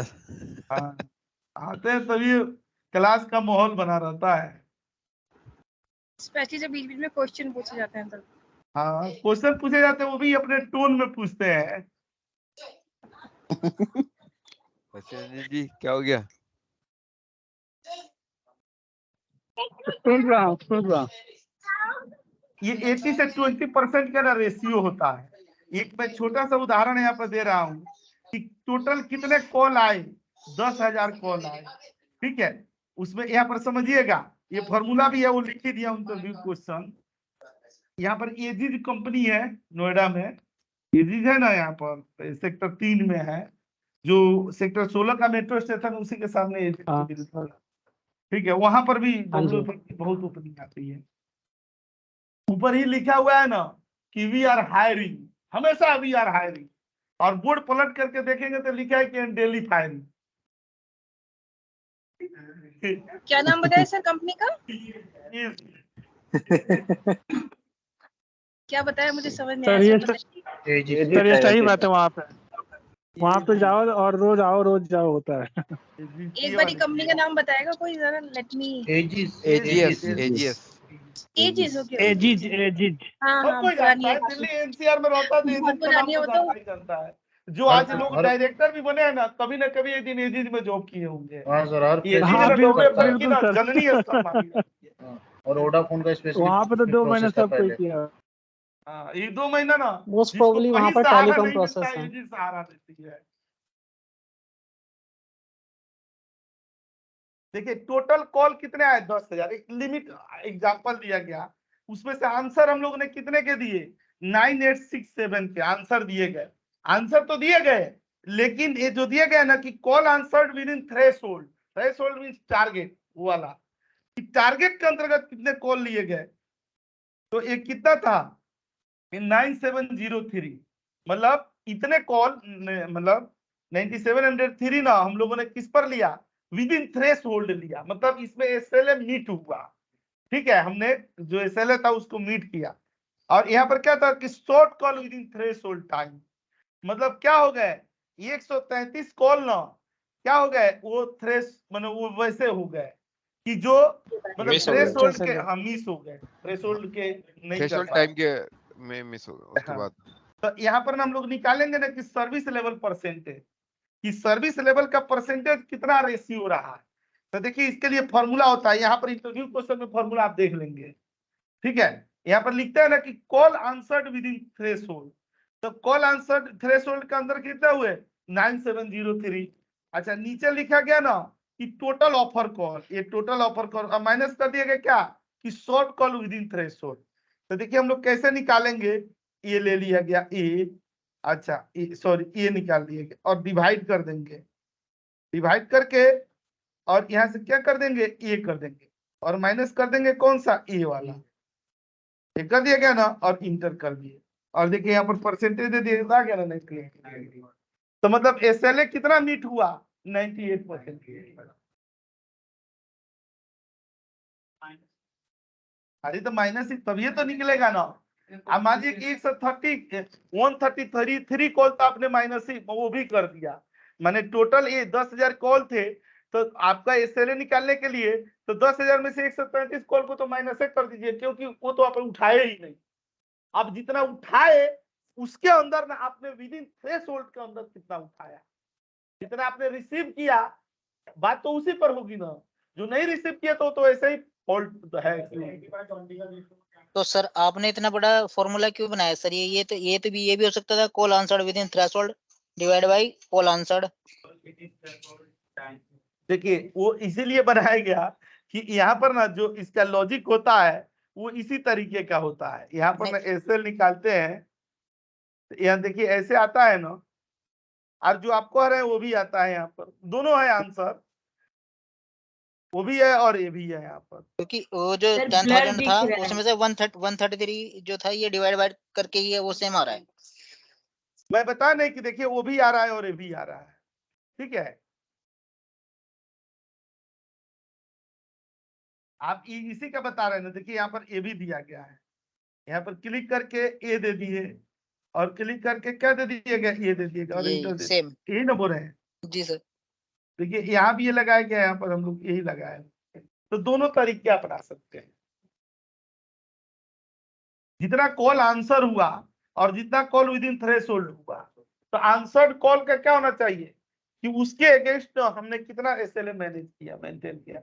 और जहां तक बात 80-20% का है, तो जो एक क्लाइंट के साथ में एग्रीमेंट होता है, ये तो दुनिया में संभव ही नहीं है कि 100% एसएलए दे दें हम लोग, ठीक है। बहुत तो मिस होगी ही, प्रॉब्लम तो होगी, लेकिन कहां तक क्षमा मिल सकती है? 80% तक ना एसएलए मीट होना चाहिए, एक मतलब ऑन एवरेज कि कम से कम 80%। ऐसे इसको जितना दूर तक आप बढ़ाएंगे, ऑफिस में तो डरा के रखते हैं, वो तो 90-95 तक बोलते हैं कि हमारा वो एसएलए है, ठीक है, ताकि बंदा और एक्यूरेसी दे। जितना ज्यादा एक्यूरेसी, जितना ज्यादा एसएलए मीट करेंगे, तो क्लाइंट की तरफ से क्या होगा कि उतना बढ़िया आपका रिस्पॉन्स आएगा। नहीं तो जितना कम करेंगे तो पैसा भी काट लेता है। एक हम लोगों के यहाँ ना आईसीआई बैंक का एक गोल्ड सपोर्ट का कुछ ये है, तो उसके लिए ना पता है क्या होता है कि जैसे अगर उसमें ना मतलब आईसीआई बैंक में कोई उनके सॉफ्टवेयर में कोई फॉल्ट वोल्ट आया, तो उस समय यहाँ फोन किए, मतलब हमारे ऑफिस में जो सपोर्ट की टीम है, तो उसमें ना फोन किए, तो वो एक गोल्ड लेवल का कोई सपोर्ट लिए हैं। तो नॉर्मल सपोर्ट का मान लीजिए कि जो 10 रुपया देता है ना, तो गोल्ड सपोर्ट का 20 रुपया देता है, मतलब डबल देता है उसमें, ठीक है, ताकि हमें क्या हो कि हमें फैसिलिटी मिले, सुविधा मिले। और अगर ना उसने फोन किया और उसके बाद ना उन्होंने फोन नहीं उठाया, तो पता है कि अगर ये 10 रुपया के बदला 20 रुपया दे रहा है ना, तो 40 रुपये काट लेगा। कहेगा तूने मेरे को सपोर्ट नहीं किया जब टाइम था। तो अगर 80% से नीचे आया तो पैसा भी नहीं देगा। कहेगा कि हमारा एग्रीमेंट क्या हुआ है, 80% मिनिमम हमें चाहिए ही चाहिए। लेकिन मैनेजर बॉस उसको डरा करके इसको कहाँ तक लाते हैं, 90-95 से ज्यादा, ताकि कम से कम खींच खाच करके भी आए, तो कभी एसएलए से नीचे ना हो। कभी कभी यही चीज प्रॉब्लम होने लगती है, तो देखते नहीं है सैटरडे संडे को बुलाया जाता है, कभी कभी क्या होता है हॉलीडेज को बुलाया जाता है, एक्स्ट्रा पैसे दे दे करके बुलाए जाते हैं। मैं खाली कॉल सेंटर की बात नहीं कर रहा हूँ, और भी क्लाइंट को डिलीवर करनी है प्रोजेक्ट, और देख रहे हैं कि जो टाइम डेडलाइन दिए गए वो नहीं मीट हो रहा है, तो चाहे कंपनी अपना एक्स्ट्रा पैसा खुद लगा दे, लेकिन जो क्लाइंट के साथ उसके बिजनेस के संबंध है उसमें कोई कमी नहीं आनी चाहिए। भले वो हम अपने एम्प्लॉय को एक्स्ट्रा पैसा दे देंगे, लेकिन मीट होना चाहिए। कल के बाद जब दूसरे प्रोजेक्ट के लिए जाएंगे तो तुरंत बोलेगा तुझको एक दिए थे तो सही से दिया ही नहीं। ये इज्जत बचाना भी बहुत जरूरी रहता है। दुरेन सर जी बताइए। दुरेन सर, ये जो आपने 133 नंबर लिखा है, ये तो वो कॉल है ना जो कि आंसर ही नहीं हुई थी। हाँ तो ये तो अनआंसर्ड कॉल होंगी ना, बिकॉज शॉर्ट कॉल ये मतलब डब्ल्यूएफएम में टर्मिनोलॉजी इसको ऐसे ही बोलते हैं, ये अनआंसर्ड कॉल कही जाएंगी, ये अनआंसर्ड कॉल ही है ये। This is abandoned call, I guess. पर ये तो विद इन थ्रेशोल्ड दिखा रहा है, तो मतलब इसके हिसाब से तो ये हुआ अनआंसर्ड कॉल है ना सर, अनआंसर्ड कॉल है, ये गलती से लिख दिया गया।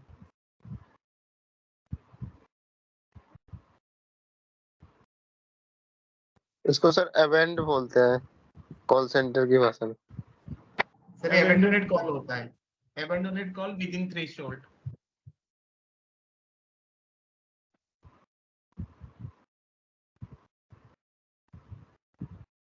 ठीक है। अच्छा आते हैं ना इस सर्विस लेवल परसेंटेज। देखिए जो एसएलए होता है, एसएल होता है ना सर्विस लेवल, वो क्लाइंट के साथ ना एग्रीमेंट होता है, लेकिन एक होता है ना टैट, नाम सुने होंगे। टैट में मैक्सिमम ना कंपनी के अंदर ही दिया जाता है। जैसे हमारा बॉस टारगेट देता है कि तुझको ना आज शाम घर जाने से पहले हाँ करके देना है। टैट बहुत कम केसेज में ना किसी क्लाइंट के साथ टैट पर डील होती है। टैट ना मैक्सिमम 72 आवर्स का होता है टैट, उससे ज्यादा विद इन ऑर्गेनाइजेशन होता है। और हाईएस्ट उसका ना टारगेट ना, अब उसको जिस संदर्भ में आप यूज करें अलग बात है, लॉन्ग टर्म तक का ना एग्रीमेंट तो एसएल के साथ ही होता है, टैट तो विद इन ऑर्गेनाइजेशन ही होता है।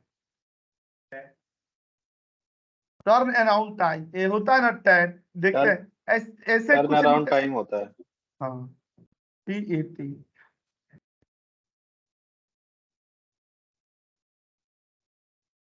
खूब बढ़िया, पहले ना आज ये पहली क्लास है तो आप लोग ना अच्छे से समझिए।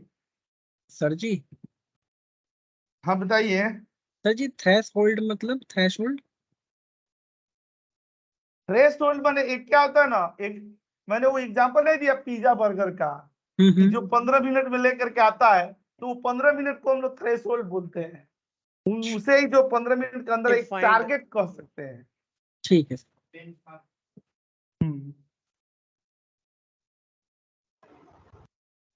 ने ये बताया कि विद इन द ऑर्गेनाइजेशन होता है, it's not required from the client side, है ना, ये इंटरनली बनाया जाता है। मैक्सिमम मैं पूरा नहीं बताया, कहीं कहीं मतलब अब वही बताया ना कि कहीं कहीं क्लाइंट के साथ भी डील होती है, लेकिन मैक्सिमम केसेज में विद इन ऑर्गेनाइजेशन होता है।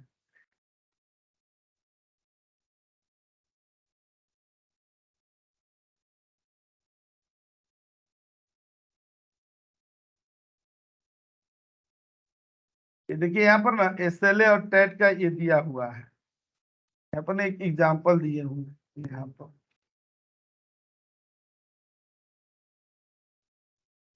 देखिए ये क्या होता है ना कि TAT is within organization but SLA is out of organization. SLA कभी कंपनी के अंदर नहीं बनता है, ये कंपनी के अंदर अपने इंप्लॉय के साथ SLA नहीं बनाई जाती है, लेकिन टैट कंपनी का बॉस मतलब हमारे डिपार्टमेंट का बॉस टैट सेट कर सकता है। और ये दिया जाता है ना कि we cover maximum time in TAT but we cover minimum time in SLA। देखिए बहुत जबरदस्त चीज है, टारगेट में क्या कहा जाता है कि तुझको 24 घंटे के अंदर में करना है, लेकिन SL में देखे आप कि सबसे कम टाइम पर आपको कॉल उठा लेनी है, मतलब टैट में मैक्सिमम टाइम कवर किया जाता है और SLA में सबसे मिनिमम टाइम कवर किया जाता है। होता है कि नहीं? अगर 15 सेकंड दिया आप 2 सेकंड उठाए तो आपका और बढ़िया अप्रोच होगा। अब मान लीजिए कि कैसे है कि ये 5 दिन है, एक ना ये प्रोजेक्ट का असाइन डेट हो गया, यहाँ पर हमने क्या दे दिया, ये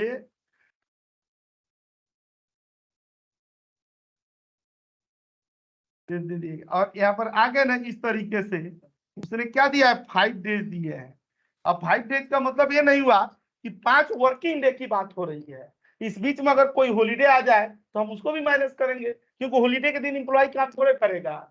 ठीक है, जैसे ये वर्क डे देते हैं ना हम लोग यहाँ पर, और ये दे दिया और यहाँ पर क्या दे दिया गया 5 दे दिया गया और इंटर करेंगे। अच्छा ये 5 नहीं है ना, 5 डेज है, यहाँ पर 5 दे दिए तो देखिए ये क्या हो गया 29 सितंबर हो गया। आज मतलब 23 सितंबर को कोई काम दिया जा रहा है और 5 दिन के बाद ना अगर मान लीजिए कि यही 10 डेज हुआ तो इसमें क्या हो जाएगा 2 अक्टूबर माइनस हो जाएगा, यहाँ पर 10 दे दिए। अच्छा 6 अक्टूबर आ रहा है, हमारा 2 अक्टूबर क्या हॉलीडे है, ठीक है, इसमें से हम लोग यहाँ पर क्या कर देंगे माइनस कर देंगे और एक कर देंगे तो देखिए तब और एक क्या हो गया 9 अक्टूबर, 6 अक्टूबर से सीधे क्या हो गया 9 अक्टूबर चला गया। ठीक है, तो ये इस तरह से ना हम लोग, मैंने एक मैं एग्जांपल बता रहा हूँ टारगेट सेट करने का देने का, बाकी टारगेट जो देते हैं ना टर्न अराउंड टाइम तो परसेंटेज भी निकाला जाता है, यहाँ पर इस तरह से नहीं निकालते हैं कि जैसे मंथ दे दिया गया और हमें मतलब 24 घंटे के अंदर में ही टारगेट दिया गया था इतना काम करना है। ठीक है, चाहे ये दे दिया गया यहाँ पर जैन फैब जो भी दी जाती है यहाँ पर क्लिक करके और सर ये यहाँ जो पर प्रोजेक्ट असाइन रेट है जो आपने निकाला है 5 डेज पे 923 से लेकर के वो जो 929 आ रहा था, तो जिस दिन केक मेरे को एग्जाम्पल दिया, एक रिसीव हो रहा उदाहरण है दिया मैंने। तो 23 तारीख को हम कंसिडर करेंगे उसको मतलब बकेट में, या फिर 24 से काउंट करेंगे नहीं उसको? 23 तारीख को तो कंसीडर ना, अगर अब डिपेंड करता है ना कि 23 तारीख को किस टाइम पर हो रहा है। अब 23 हाँ तारीख को ना ऑफिस छोड़ने के मतलब खत्म होने वाला है 6:30 बजे या 6:25 पर दिया गया तो क्या कंसीडर होगा। और मान लीजिए कि सेम उसी सेम 6 वाला तारीख सिनारियो होगा ना फिर। रात के जैसे 12 बजे हो रहा हो या 12:01 पे जो केस आ रहा है तो फिर नेक्स्ट डे से कंसीडर होगा। तो हाँ उसमें वैसे ही होता है, नेक्स्ट डे से ही कंसीडर होता है। तो इसमें फिर हम 23 तारीख को कंसीडर नहीं कर रहे हैं ना, 24 तारीख से ले रहे हैं। हाँ, अगले दिन से ले रहे हैं। यहाँ पर देखिएगा ना, ये दे दिया गया ना, यहाँ पर ये एक्चुअल कुछ दे दिए गए और कॉपी कर दिया गया, और यहाँ पर ना रेन बिटवीन में हम लोग दे दिए, ये दे दिया गया और ये ऐसे दे दिए गए। तो एक देखा जाए ना कि हमने जो टारगेट दिया हुआ था उसके अगेंस्ट क्या परफॉर्म किया, तो वो देते हैं ना ए और डिवाइडेड बाई क्या दे देते हैं ए, और ये करते हैं ना तो देखिएगा टारगेट के अगेंस्ट ए परफॉर्मेंस रहा है।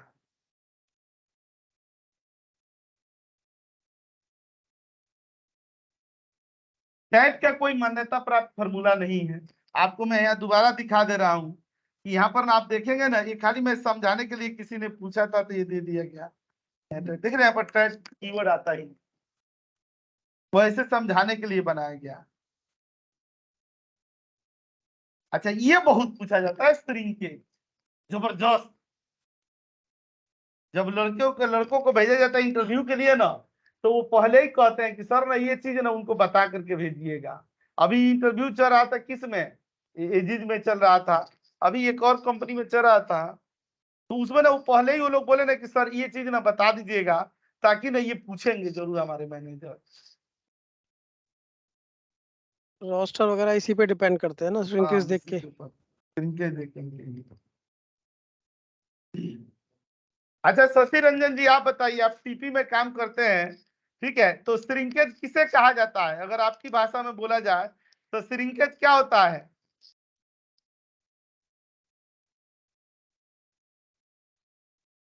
सर एब्सेंटिज्म, ये मैं बोल रहा हूँ। ये तो शशि रंजन जी की आवाज नहीं लग रही है। नहीं, हाँ जी सर।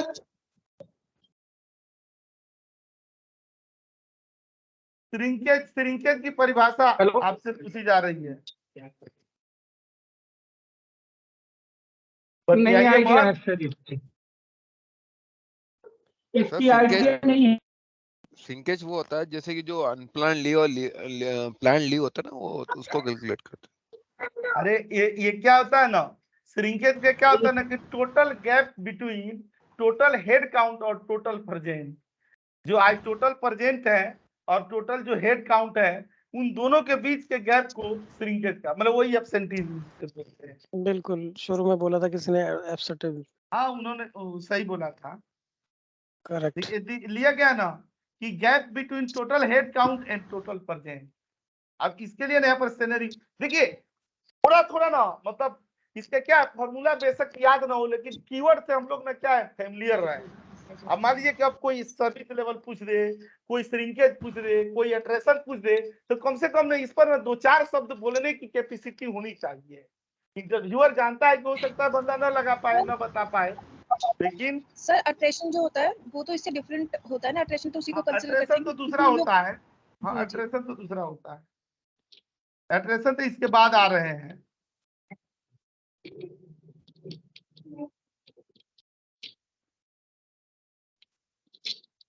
जो लोग कॉल सेंटर्स में काम करते हैं ना, चाहे बीपीओ सेक्टर में जो लोग काम किए होंगे इस तरह के, बेशक वो डब्ल्यूएफएम में नहीं भी हो ना, तो भी इस टर्मिनोलॉजी से ना पता होगा। ये दुनिया में इकलौते ऐसे ना शशि रंजन जी हैं जो टीपी में जॉब किया और श्रिंकेज ही नहीं पता है। इसे तो यही बात ये होती है कि आप एक्चुअल में ऑफिस ही जाते हैं ना। वर्क फ्रॉम होम करते हैं सर, एडमिन में है, कॉलिंग में नहीं है। ओके, हाँ फिर ठीक बोल रहे हैं। अगर तो एडमिन में श्रिंकेज नहीं, तो ये कोई जरूरी नहीं है कि कॉलिंग में ही श्रिंकेज होता है, वो बैकएंड में भी होता है, हर जगह श्रिंकेज होता है। श्रिंकेज तो हर जगह है।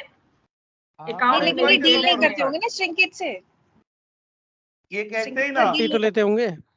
अरे मैं आपको बता रहा हूँ, शशि रंजन जी के जगह पर एक बात ये हुई कि बहुत साल पहले, लगभग 200 साल पहले ना, एक आते थे क्लास करने, कौन पात्रा नाम था उनका, ठीक है, तो क्या हुआ कि मतलब अभी इतना मोबाइल, इतना ग्रुप में मैसेज नहीं जाता था, ऑफलाइन क्लास, अभी तो मैं भी नए नए पढ़ाने वाला था, अभी इतना ये नहीं हुआ था। तो उसमें ये कहते थे, कौन पत्रा नाम था उनका, देखिए, नहीं संबित पत्रा नहीं, संबित पत्रा मेरे पास पढ़ने आएंगे। तो कोई थे मतलब उड़ीसा के ही थे। तो जानते हैं क्या हुआ उस समय ना, उनकी ना मतलब वाइफ हाई हुई, और जबकि हायर एजुकेटेड थी उनकी वाइफ, किसी कॉलेज में लेक्चरर वगैरह भी थी, कुछ थी, अब मुझे नहीं पता उतना। ठीक है, तो उस दिन क्या हुआ ना कि वो आए क्लास करने, तो बहुत कम बंदे होते थे तब, मतलब तो जैसे कोई बंदा नहीं आता था ना तो मैं फोन कर देता था। ठीक है, तो फोन कर देता था कि मतलब कि आप आए नहीं, कहाँ है। अब उस दिन वो पात्रा जी के क्या हुआ ना कि वो मोबाइल अपने घर पर छोड़ दिए और ना अपने वाइफ वाला मोबाइल लेकर के चले आए। आ रहे थे, मतलब रास्ते में कुछ दूर पर ही पहुंच गए थे। तो मैंने फोन किया, तो उनकी उतनी हिंदी नहीं बोल पाती थी उनकी वाइफ। तो मैंने फोन किया तो पूछी कौन बोल रहे हैं, तो मैंने बताया, नाम नंबर सेव था। तो बोल रही, मैं बोला कि पात्रा जी आए नहीं क्लास में, कहाँ है। क्लास में नहीं गया वो, मुझे पता था वो क्लास में नहीं जाता है। अब कहानी कहीं और मुड़ गई। मैं बोला नहीं आते तो है क्लास में।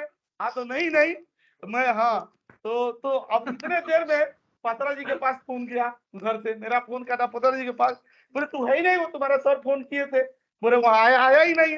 अब पात्रा जी का बताइए, समझिए वो नार्को टेस्ट था, थर्ड फ्लोर पर इंस्टीट्यूट था। बेचारे दौड़े दौड़े मोबाइल लेके आके बोले सर बोल दो, नहीं तो एक घर पर जवाब फैला हुआ है, ये बोल दो कि मैं रोज आता हूँ और यही आता हूँ। हम बोले क्या पात्रा जी, आधा घंटा लेट हुआ तो घर में इतना विश्वास का माहौल है कि आपको इतनी सफाई मेरे से दिलवानी पड़ रही है।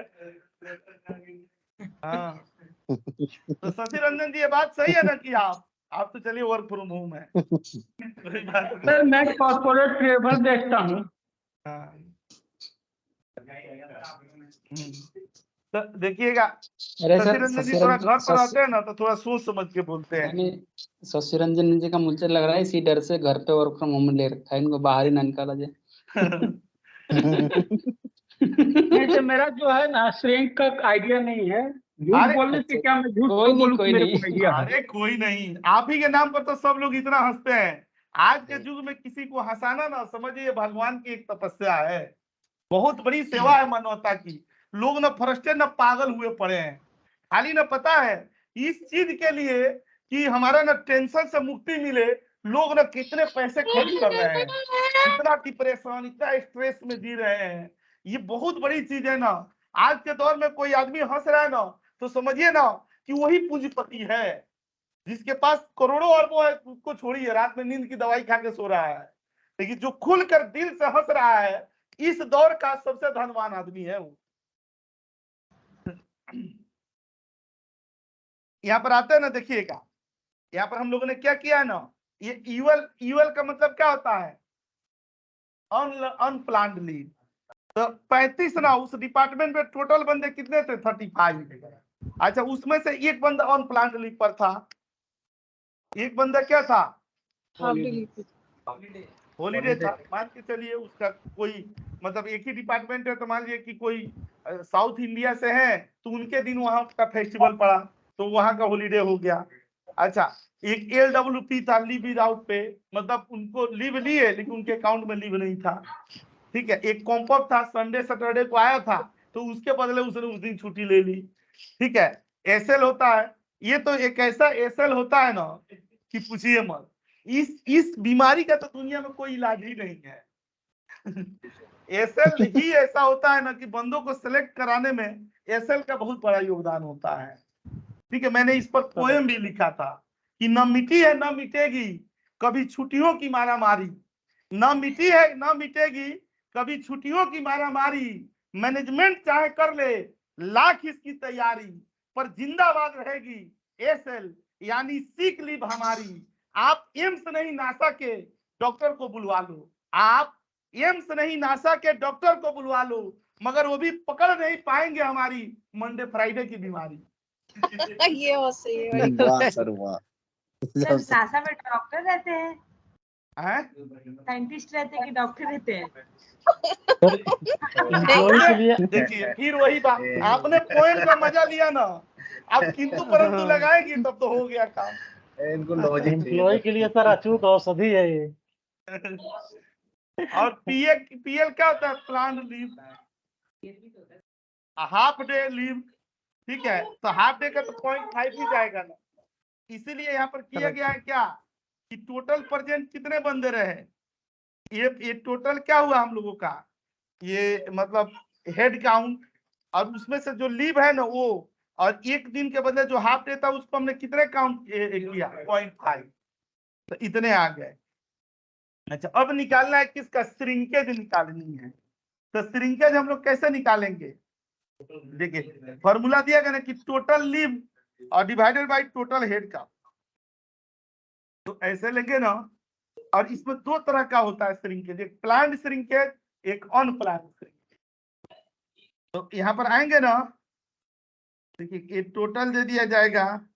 अच्छा, यहाँ पर ना हम लोग क्या कर देंगे ना कि 0.5 दे देंगे, और डिवाइडेड बाय क्या कर देंगे, ये दे देंगे। देखिए ये 30% श्रिंकेज रहा, मतलब जिस हिसाब से बंदे छुट्टी पर रहे, 35 बंदे टीम में थे और 24.5 बंदे ही प्रेजेंट है, तो टोटल श्रिंकेज कितने का रहा, 30% का, मतलब गैर, ये बहुत बड़ी चीज मानी जाती है। अब नीचे आते हैं ना, देखिए ये फॉर्मूला आप लोग याद रखिएगा, क्या, total leave divided by total head count.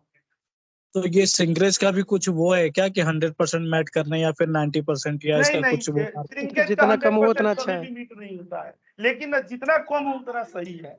अब मान लीजिए किसी की इमरजेंसी लीव है, चाहे कंपनी ने लीव दिया हुआ है तो बंदा तो लीव लेगा ही, लेकिन अब मैनेजर लीव ना देगा तो बंदा रिजाइन मार देगा, टेंशन हो जाएगा। तो उसको इम्प्लॉय वेलफेयर के लिए तो मतलब मैंने समझा के रखनी है, वो सिखाया भी जाता है मैनेजमेंट को ना कि हद से ज्यादा उदारवादी न बने। मेरे को कितना बार मेरे ऑफिस में कहा गया है कि ना अगर बंदे ना छुट्टी मांगे ना 3 दिन का, तो तुम 1 दिन का दिया करो, वो भी रुला करके दिया करो, ताकि दूसरी बार जब वो छुट्टी मांगने आए तो कहे ना कि अरे बहुत किचकिच करता है, इससे अच्छा है कि साला छोड़ दो, लेट सेट कर लूंगा, चाहे सैटरडे संडे में कर लूंगा, ठीक है। लेकिन मेरा नेचर है कि वो 1 दिन मांगे तो 2 दिन दे दो, क्या फर्क पड़ता है, उसी की छुट्टी तो है, ठीक है। तो ये कम करवाया जाता है, नहीं तो आपके टीम से अगर ज्यादा अट्रैक्शन होने लगता है ना, तो इसके लिए भी आपकी क्लास लगती है, तुम्हारी ही टीम के बंदे छोड़ के क्यों भागते हैं, ऐसी क्या बात। तो ज्यादा छुट्टी देंगे तो ज्यादा इंटरव्यू देने जाएंगे। इसका सर टारगेट भी रहता है शायद 23% ओवरऑल। हाँ 23% रहता है टारगेट। यहाँ पर देखिएगा प्लांट श्रिंकेज, तो देखिएगा प्लांट लीव में कौन सा होगा, ये हॉलीडे है प्लांट लीव में। एलडब्ल्यूपी को प्लान लीव में ले भी सकते हैं, नहीं भी ले सकते हैं, मतलब क्योंकि उसने तो छुट्टी मैनेजर को बता करके लिया, शर्त ये थी उसके अकाउंट में छुट्टी ही नहीं थी, ठीक है, तो पैसे उसके कटे। पंप ऑफ प्लान होता है, एसएल प्लान कभी भी नहीं होता, बीमारी कभी भी हो सकती है। पीएल क्या होता है, ये प्लान होता है। और हाफ डे की लीव भी अगर ले रहे हैं तो बोल करके, क्योंकि हाफ डे प्रेजेंट है तो इसका मतलब वो जरूर बताया होगा। वही होता है कैजुअल लीव ना, उसी में आता है, सीएल का एसएल कॉन्सेप्ट में आ खत्म हो जाती गया। है, एसएल ने मार दिया उसे। हाँ एसएल मार दिया। एक हमारे यहाँ था, मतलब ये एक्सेल कंपनी में एक था विकास गुप्ता नाम का, विकास वर्मा, वो बंदा दुनिया में इकलौता ऐसा बंदा था जो एसएल को सिक लीव को ना जो ना मतलब प्लान करके लेता था। वो कहता था सर मैं अगले मंडे को बीमार पड़ जाऊंगा, आप मेरे को आज ही छुट्टी दे दो। दुनिया का अकेला सीध हस्त बंदा था वो। जिस दिन ऑडिट होती थी और उसके एरर आते थे, उसी दिन वही बेहोश होकर गिर जाता था। ऑडिटर को ना तो अब वो हो जाता था कि साला ये क्या हो गया इसको, सारे लोग ना उसमें लग जाते थे, बोलते थे अरे विकास कोई बात नहीं, और ऐसे भी ब्लंडर मिस्टेक करता था जो क्लाइंट के पास तो पहुंचती थी बात, और वो ना वहीं पर मुंह से झाग निकलने लगा ये वो। अब अरे यार ये कौन इसको बीमारी हो गई, सारे लोग ना डर रहे थे, तो वो पहले ही कह देता था कि सर ना मैं हो सकता है ना कि मंडे को बीमार पड़ जाऊं। तो मैनेजर जितने थे कहते थे भाई तू छुट्टी ले ले, तू अपने घर पर रह, सही बात है। मेरी खुद भी तबीयत खराब हुई थी, तो मैं मतलब पेट में दर्द वर्द हुआ था उस समय, तो मैं फोर्टिज में एडमिट हुआ था, हम लोगों का मतलब ऑफिस का ये था, तो वो था साथ में, तो वो तो मतलब माहिर आदमी था।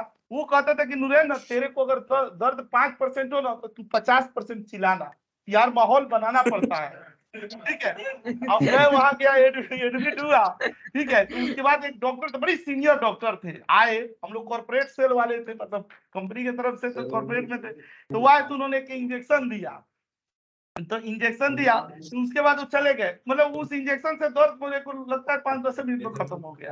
उसके बाद बतिया रहे थे, फिर वो आ रहे थे, तो वो कह रहे कि नूरेन चिल्लाना शुरू कर, आ रहा है डॉक्टर, चिल्ला, खूब तेज चिल्ला। अब क्या करें, वही दोस्त थे, तो मैं चिल्ला रहा था, तो वो आए, तो वो बोले बेटा ये बता कि कुछ आराम में रिलीफ हुआ। मैं बोला सर ना, उसने बताया था जैसे, मैं बोला सर ना आपका इंजेक्शन लगा ना, तो उसके बाद मेरा दर्द और बढ़ गया।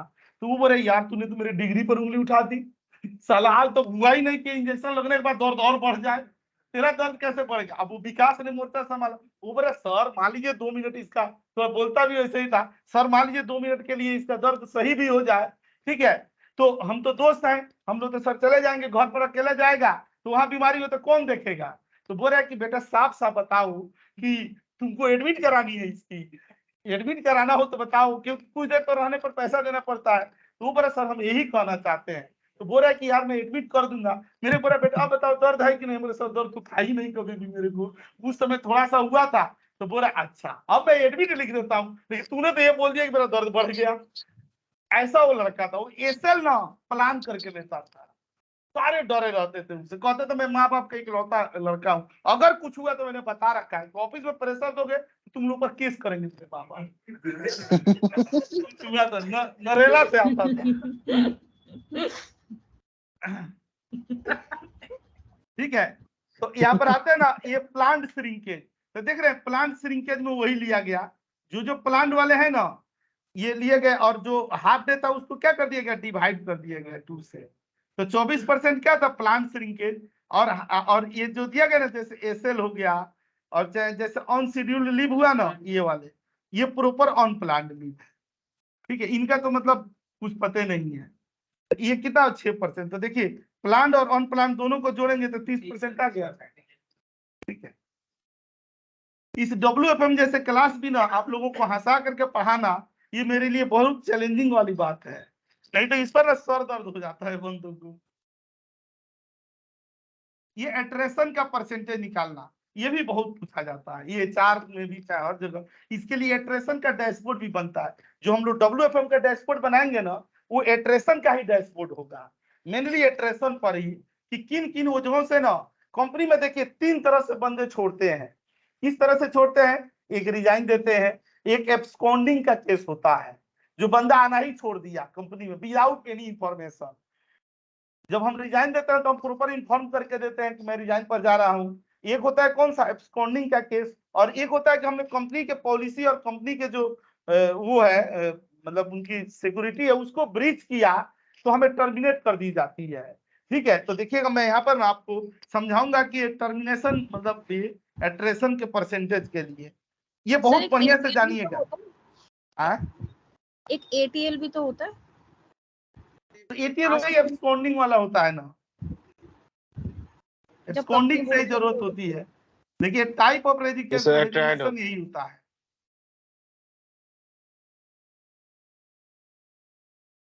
एट्रेशन तो बहुत पूछा जाता है, बहुत, मैं आपको दिखाऊंगा। अब पावर BI में ना सारे डैशबोर्ड धीरे धीरे बन रहे हैं, मतलब लेकिन लॉजिक सारे यही लगता है।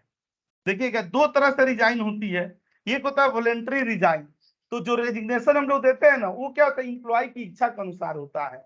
रिजाइन जब वो देता है तो क्या होता है, अपना सब कुछ होशो हवास में सोच समझ करके तब रिजाइन दे रहा है, आगे के लिए मतलब वो क्या हो चुका है, मेंटली अपने आप को मैंने तैयार रेडी हो चुका है, रिजाइन दे रहा है। एब्सकॉन्डिंग क्या हो गया कि मान लीजिए कि उसने छोड़ दिया, नोटिस पीरियड ज्यादा का था तो उसने ऐसे ही छोड़ दिया, आना ही छोड़ दिया। और टर्मिनेटेड तो क्या होता है कि उसने कुछ ऐसा काम कर दिया जिसको जैसे कंपनी को क्या करना पड़ा, एकदम इंस्टेंट उसको ना टर्मिनेट करना पड़ा, ठीक है। ये तीनों रिजाइनों का मतलब होता है।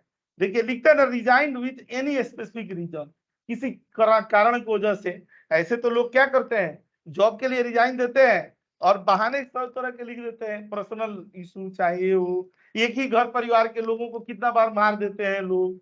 दादी माँ जो पिछले 200 साल पहले मर चुकी है उनको 100 बार मारा जाता है कि मेरी दादी माँ की डेथ हो गई है, जाना है घर, ये है वो है। तो वो तो कुछ लोग घर में बुजुर्ग ऐसे होते हैं ना जो छुट्टियों के लिए और लीव के लिए मारे जाते हैं हमेशा। और ये एब्सकॉन्ड होता है, ये क्या होता है, absent in office without any information. ठीक है, ये केस बड़ा खतरनाक होता है। एब्सकॉन्ड आप हो जाते हैं ना, लेकिन दोबारा आप जब उस कंपनी में ज्वाइनिंग करने आते हैं तो आपके लिए प्रॉब्लम होती है। और इन लोगों को तो कतई दोबारा नहीं हायर किया जाता है, तो ब्लैक लिस्ट हो जाते हैं। इनको तो दूसरे जगह जॉब मिलना भी मुश्किल हो जाती है टर्मिनेशन होने पर। ठीक है, ये नहीं दिया गया कि to break rules and policy of organization, कोई ऐसा काम किया जाए जो ना मतलब कहते हैं ना सहन शक्ति से ऊपर की हो। ठीक है, तो उस केस में टर्मिनेट किया जाता है।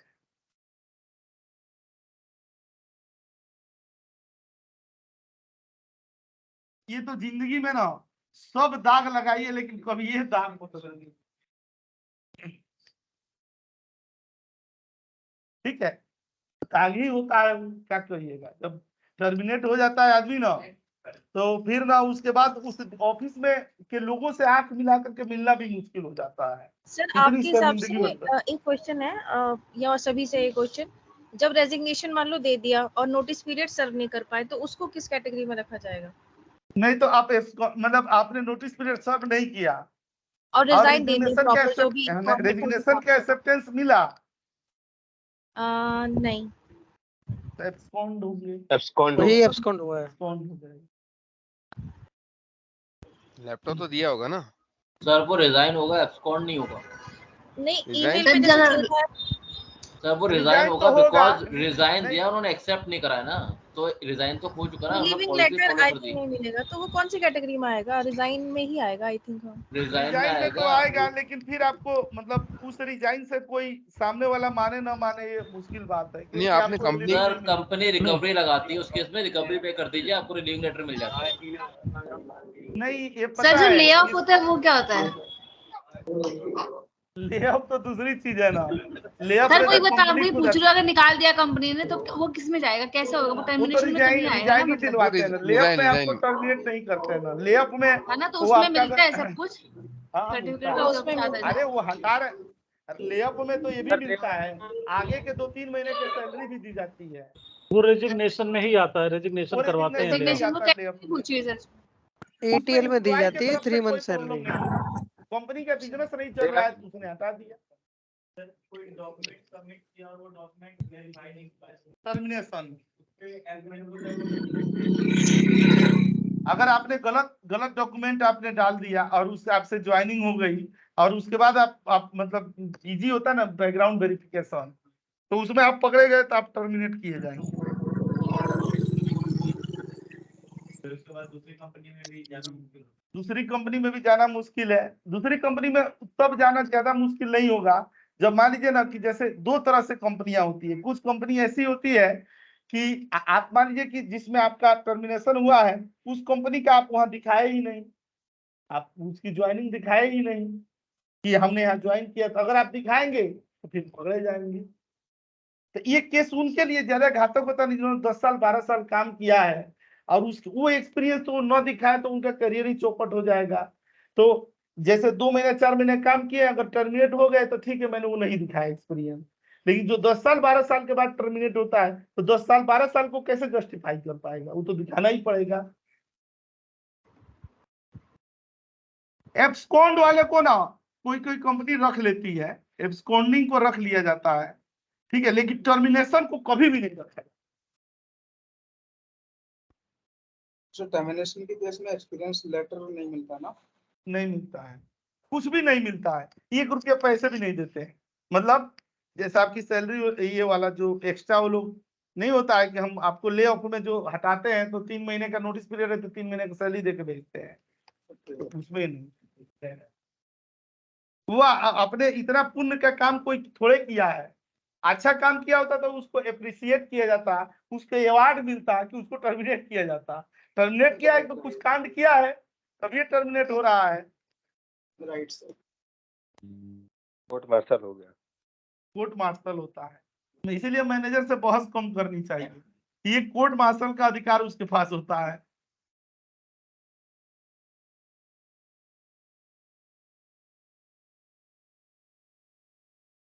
देखिए अब इसमें जानते हैं कैसे निकाला जाता है? ये टोटल ओपन हेड काउंट, ये टोटल ओपन हेड काउंट क्या है? 20 है।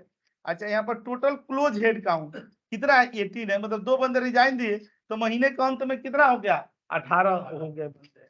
इसको देखिएगा कैसे निकाला जाता है, ठीक है, कि टोटल नंबर ऑफ रिजाइन और डिवाइडेड कर देंगे, और इसमें क्या दिया जाता है ना कि टोटल हेड काउंट और प्लस ये टोटल क्लोज हेड काउंट और डिवाइडेड बाई क्या कर देंगे 2 दे देंगे, और इंटर करेंगे ना तो देखिए 3% ना क्या रहा अट्रेशन का परसेंटेज रहा। अरे दादा इतना पढ़ लिए उसके बावजूद भी ये types of attrition, type of resignation, attrition 2 तरह का, उसी के अंदर में ये सब आता है। एट्रेशन में जो रेजिग्नेशन होता है ना उसी को एट्रेशन बोला जाता है, कि कितने बंदे छोड़ के जा रहे हैं। रेजिग्नेशन का एक सुंदर सा नाम है, जैसे श्रिंकेज क्या था अब्सेंटिज्म के मतलब सुंदर नाम है, वैसे ही ना एट्रेशन ना एक वैसा नाम है। सर एब्सकॉन्ड की एक लिमिट क्या होती है? कोई लिमिट होती है कि 20 या 25 या 30 दिन नहीं हाँ, आएगा तब एब्सकॉन्ड कुछ किया होता जाएगा? है कंपनी में ना, कंपनी में उसकी अपनी होती है चीजें, कंपनी वाइज डिसाइड होती है। हाँ कंपनी अपने अनुसार डिसाइड करती है। एक सेकेंड,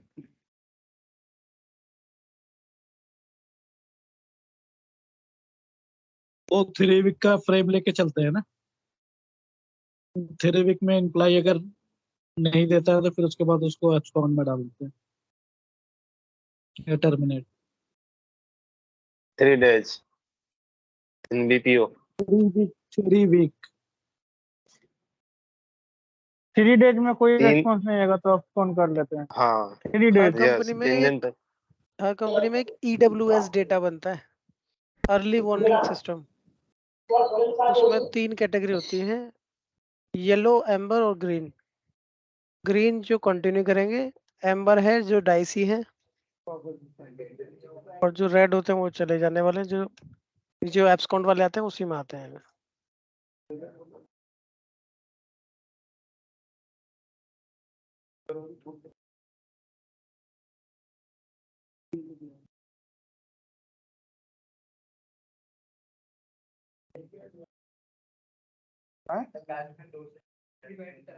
एवरेज निकालने के लिए ना 3 से नहीं निकाले, एवरेज तो 3 से डिवाइड करके थोड़ा निकालेगा, 2 से एवरेज निकालते हैं। आपको मैं दिखाता हूँ क्यों वो किया गया है। एट्रेशन दिया गया ना, अब देखिएगा अगर ना हम लोग यहाँ पर क्या करते ये डिवाइड करते और यहाँ पर निकाल देते क्या एवरेज, और एवरेज में ये वैल्यू ले लेते और एवरेज में ये वैल्यू ले लेते और इंटर करते, यही आएगा 11% ही एट्रेशन हुआ। ये ना हम लोगों ने यहाँ पर क्या हुआ ना ऐसे देना था, ये ना अब देखिए 11%, यही सही था, ये गलत हो गया था। यही यहाँ पर दिए ना 11%, 10 हाँ। मैक्सिमम, हाँ एवरेज दे दिए गए ये वाला, बेसिकली 10% आना चाहिए। हाँ 10% ही पॉइंट में आ रहा होगा ना। यहाँ पर देखिएगा ना, यहाँ पर 10 पॉइंट था, डेसिमल में आया इसलिए। डेसिमल में आया ना तो राउंड ऑफ में ले लिया है। बट अगर हम 20 को 2 से डिवाइड करेंगे तो एग्जैक्ट 10% आएगा ना, ये 0.5 भी नहीं आएगा। तो हम लोग ना यहाँ पर total resign by total count होता है फॉर्मूला जनरल एट्रेशन का। नहीं, यहाँ पर देखिएगा ना, आप देख लीजिए एक बार, ये एट्रेशन का परसेंटेज ना यही होता है, नंबर ऑफ एट्रेशन ब्रैकेट में ओपनिंग हेड काउंट और plus closing head count divided by 2। आप इसको गूगल में भी सर्च करके देख सकते हैं। तो गूगल में सर्च करा मैंने अभी, उसमें वही आ रहा है। ये नहीं आ रहा है नहीं, ये लास्ट में जो 2 ये फिक्स रहेगा हर बारी। हाँ एक सेकंड में यहाँ पर दिखाता हूँ ना, ये भी तो कहीं से आया हुआ ही है, ये जो किया जाता है ना। तो सर ये जो 2 हम ऐड कर रहे हैं ना, ओपनिंग और क्लोजिंग काउंट के बीच का जो है, ये देखिए उसको एवरेज ऑफ एवरेज करने के लिए number of separation Yes, sir. और ये नंबर ऑफ एवरेज, वही तो आ रहा है। हम परसेंटेज को लाने के लिए तो हम कंट्रोल शिफ्ट परसेंटेज तो दे रहे हैं, तो अब आप ही बताइए कि average of number of employee तो हम लोग दिए ही। सर जब हम रेट निकालते हैं टोटल नंबर से डिवाइड करते हैं ना। ये देखिए दिया गया है ना, ये कोई मेरे बाबूजी के घर का थोड़े है। कैलकुलेटिंग एनुअल एट्रेशन रेट, ये 13 डिवाइडेड बाई प्लस 65 और डिवाइडेड बाई 2। यहाँ पर भी वही दिखा रहा है, यहाँ पर एट्रेशन का रेट का फॉर्मूला यह दिखा रहा है ना कि एवरेज नंबर ऑफ एम्प्लॉई और यह number of employee the left work force. तो देखिएगा ये यही तो है। Existing और एंड दोनों उठा रहा है। ठीक है सर। सर ये 2 से क्यों डिवाइड किया हुआ है लास्ट में? एवरेज, अब ये तो बताएंगे एवरेज के लिए। यहाँ पर तो Resign- देखिए बिना 2 से डिवाइड किए हुए भी आ गए। आप लोग ये मत समझिएगा कि यहाँ पर 2 दिया है इसलिए, अगर 3 देंगे तो देखिए 3 का निकालेंगे, लेकिन डिवाइड 2 से ही होगा।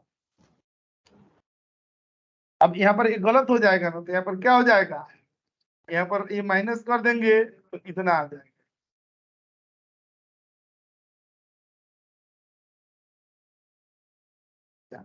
एक यहाँ पर मैं दिखाता हूँ ना, एक ऑक्यूपेंसी होती है और एक यूटिलाइजेशन होता है। यूटिलाइजेशन और ऑक्यूपेंसी में क्या अंतर होता है, कोई बताएंगे? यूटिलाइजेशन किसे कहते हैं, बताइए। यस सर, एग्जैक्ट जो भी एजेंट है, जो भी एम्प्लॉय है काम करता है, जो एग्जैक्ट बिजी रहता है, इट मींस वो सिस्टम पे एग्जैक्ट काम कर रहा है, उसके अलावा कुछ नहीं कर सकता उस समय, तो हमारा वो ऑक्यूपेंसी है। और सिस्टम पे बैठा है बट खाली बैठा है, फ्री बैठा है, जैसे आइडियल लेवल पे बैठा है तो यूटिलाइजेशन है।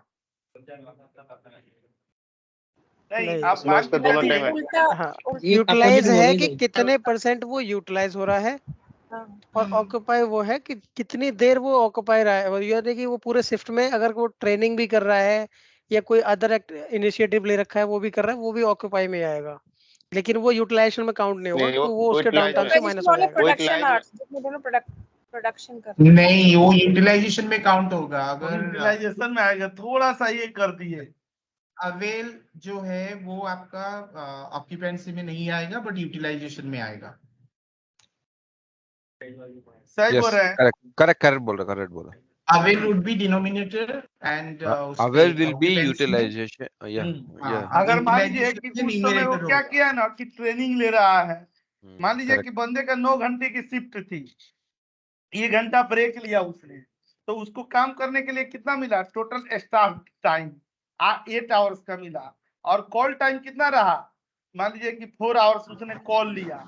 अच्छा, टीम हडल मतलब मीटिंग की टीम की में रहा तो 30 मिनट रहा, और 1 घंटा ट्रेनिंग टाइम रहा।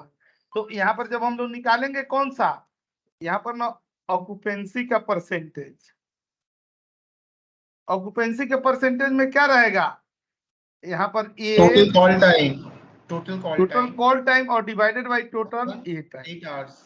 यस, कितना देर ऑक्यूपाइड रहा, 50%। और लेकिन यहाँ पर यूटिलाइजेशन टाइम पर आएंगे, यूटिलाइजेशन ये टाइम का परसेंट निकाला जाएगा, तो इसमें वो क्या हो जाएगा ना, उसका ये भी जुड़ेगा, उसका ये भी जुड़ेगा, और उसका ये भी जुड़ेगा, और तब डिवाइडेड बाय क्या होगा, 8 आवर्स होगा। ये कितना देर उसका रहा, 69% वो यूटिलाइज, किसी न किसी सोर्स से यूटिलाइज हुआ, चाहे ट्रेनिंग में उसका यूज किया गया, चाहे उसका ना क्या किया गया, मतलब टीम मीटिंग में हुआ, चाहे कॉल में हुआ। स्टाफ माने एक्चुअल टाइम, मतलब जिस जो नहीं कहते हैं कॉल टाइम बोल सकते हैं, नहीं ये टोटल ना एक लॉग मतलब जितना घंटा वो काम लॉगिन टाइम होगा, ऑक्यूपाइड रहा टोटल लॉगिन टाइम। इसको क्या बिजी टाइम बोल सकते हैं? हाँ, स्टाफ टाइम नहीं, देखिए 9 घंटे का तो लॉगिन टाइम होता है, और 8 घंटे का क्या होता है, हाँ वर्किंग टाइम जो है कि आपको उतना देर काम करना है। Working 8 staff time 9 hours, logging time 8 hours. कि स्टाफ टाइम में ऑक्स काउंट होता है टोटल, जो आपने ब्रेक डाला है वो। या अच्छा, उल्टा हो गया, लॉगिन टाइम होगा, उल्टा हो गया सर ये। हाँ चलिए, कोई ना भी सही कर देता है। सर ऑक्यूपाइड टाइम्स में तो जो लॉगिन हुआ मतलब सब कुछ हुआ ना, वही call time. Occupancy versus utilization. Login time में इतना देर का सर ठीक लिखा होगा सर शायद वो, क्योंकि 9 -1 सही 8 आ है, रहा है ना सर। ये किसी सिद्ध हस्त कलाकार से ही लिखवाया गया है। हाँ सर मुझे लग लॉगिन रहा है टाइम ठीक है 9 ये, आवर्स का ही होता है और क्योंकि स्टाफ सर एक जो बार आप ब्रेक, देख लीजिए। क्योंकि सर वो ब्रेक में जाएगा ना अपने, तो वो साइन आउट करके जाएगा, तो उस वजह से वो लिखा हुआ है 1 आवर उसमें से माइनस कर दिया शायद। अच्छा अब यहाँ पर आते हैं ना, देखिएगा समरी शीट पर ए भी ले लिए, ए भी ले लिए, ठीक है। एक होता है ना एपीआर, एवरेज पर रिसोर्स, ये देखिए कैसे निकाला जाता है।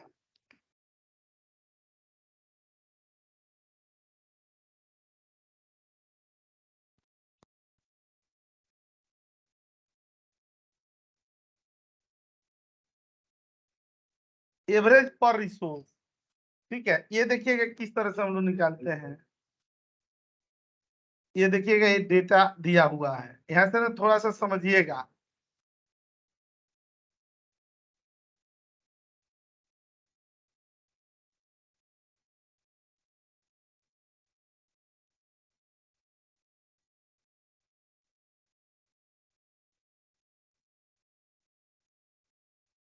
देखिए लॉगिन आवर्स कितना चाहिए। ये राज नाम का बंदा है, 8 घंटा लॉगिन मतलब लॉगिन आवर्स रिक्वायर्ड था। 1 घंटा तो मान लीजिए ब्रेक है, तो 8 घंटा था, तो उसने कितना देर लॉगिन किया, 7 घंटा 40 मिनट किया, मतलब उसका शॉर्ट रहा। अच्छा एक किया कितने, 8 घंटा 15 मिनट, मतलब उसने 15 मिनट एक्स्ट्रा किया। और एक किया क्या, 8 घंटे की लॉगिन टाइम थी और 8 ही घंटा किया। अब ये निकालना है कि 3 एम्प्लॉइयों के आधार पर एवरेज पर रिसोर्स क्या आया, मतलब पर एवरेज क्या आया। तो देखिए निकालते हैं। एजेंट प्रोडक्टिविटी रिपोर्ट क्या सुनते हैं, एपीआर। एपीआर एवरेज पर रिसोर्स, तो यहाँ पर आएंगे ना हम लोग, इक्वल टू करके ऐसे निकाल देते हैं ना। यहाँ पर सम दे दिया गया, कौन सा, ये वाला आ गया, इसका आ गया, मतलब ये दे दिए। और टोटल हमें कितना चाहिए था, ये इतना चाहिए था। ठीक से मुझे क्या, हाँ नीलेश जी,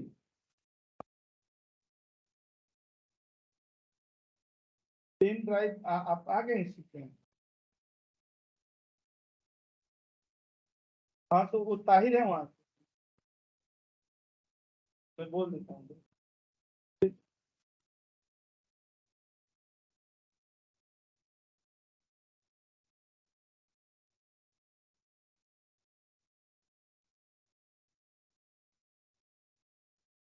देखिए टोटल ना यहाँ पर कैसे निकालते हैं हम लोग ना, पहले ये निकाल देंगे कि रिक्वायर्ड मिनट्स कितने थे, तो इसमें रिक्वायर्ड के टाइम तो इतने थे ना।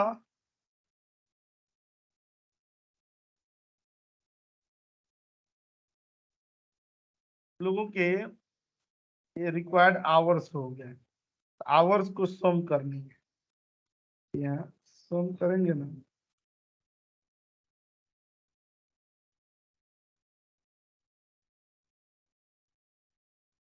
हम कोई बात नहीं, अभी आ जाएगा। ये 24 आवर्स होनी चाहिए, और इंटू ना आ गया ना, इतना था। अच्छा और यहाँ पर आते हैं ना, तो इसको सम करते हैं। हाँ ऐसे देखिए 33 आते सही आ रहा है। तो अब हम लोग यहाँ पर क्या कर देंगे ना, कि इधर से जब डिवाइड करेंगे तो क्या कर देंगे, ये वाला था, ये हमारा एक्चुअल है, और डिवाइड करेंगे किस से, इससे टोटल से। तो हाँ यहाँ पर आएंगे ना, ये यहीं से ले लिया जाएगा। हम लोग यहीं पर करेंगे ना, कौन सा, यहाँ पर सम दे दिया गया, सम में ये दे दिए गए, और डिवाइडेड बाय यहाँ पर सम दे दिया गया, और यहाँ पर क्या दे दिए गए, ये दे दिए गए। देखिएगा यहाँ पर परसेंटेज आ गया ना, ये 100% आ रहा है, लेकिन एक्चुअल में यहाँ पर क्या हो जाएगा, इतना हो जाएगा 99.7। ठीक है, तो मतलब कितना लॉगिन आवर्स कम रह गया, अगर इसमें से इसको माइनस करेंगे तो 5 मिनट कम होंगे। ठीक है, तो मतलब जो एवरेज पर रिसोर्स है वो कितना का गया, 99.7% का गया। मतलब बंदे अभी क्या है, मतलब उसमें इंप्रूवमेंट की गुंजाइश है।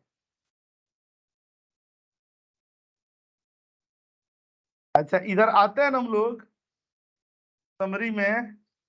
ये देखिएगा, ये बहुत ज्यादा ये भी पूछा जाता है, कौन सा, FTE calculation. FTE means full time employee का कैलकुलेशन। आइए देखते हैं कैसे निकालते हैं।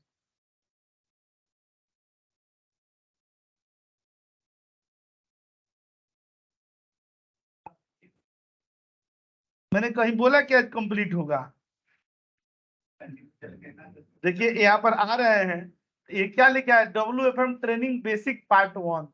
अगर पार्ट 1 है तो इसका मतलब पार्ट 2 तो होगा ही।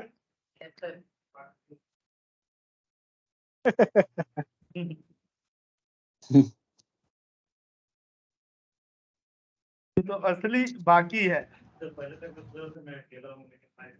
सर पार्ट 2 के बाद पार्ट 3 भी आएगा क्या सर? अब जितना होगा सस्पेंस में उतना बरकरार बताया रहेगा। जाएगा। न आप कसम खाए हैं ना मैं कसम खाया हूँ। ठीक है, जितना होगा उतना बताएंगे हम लोग।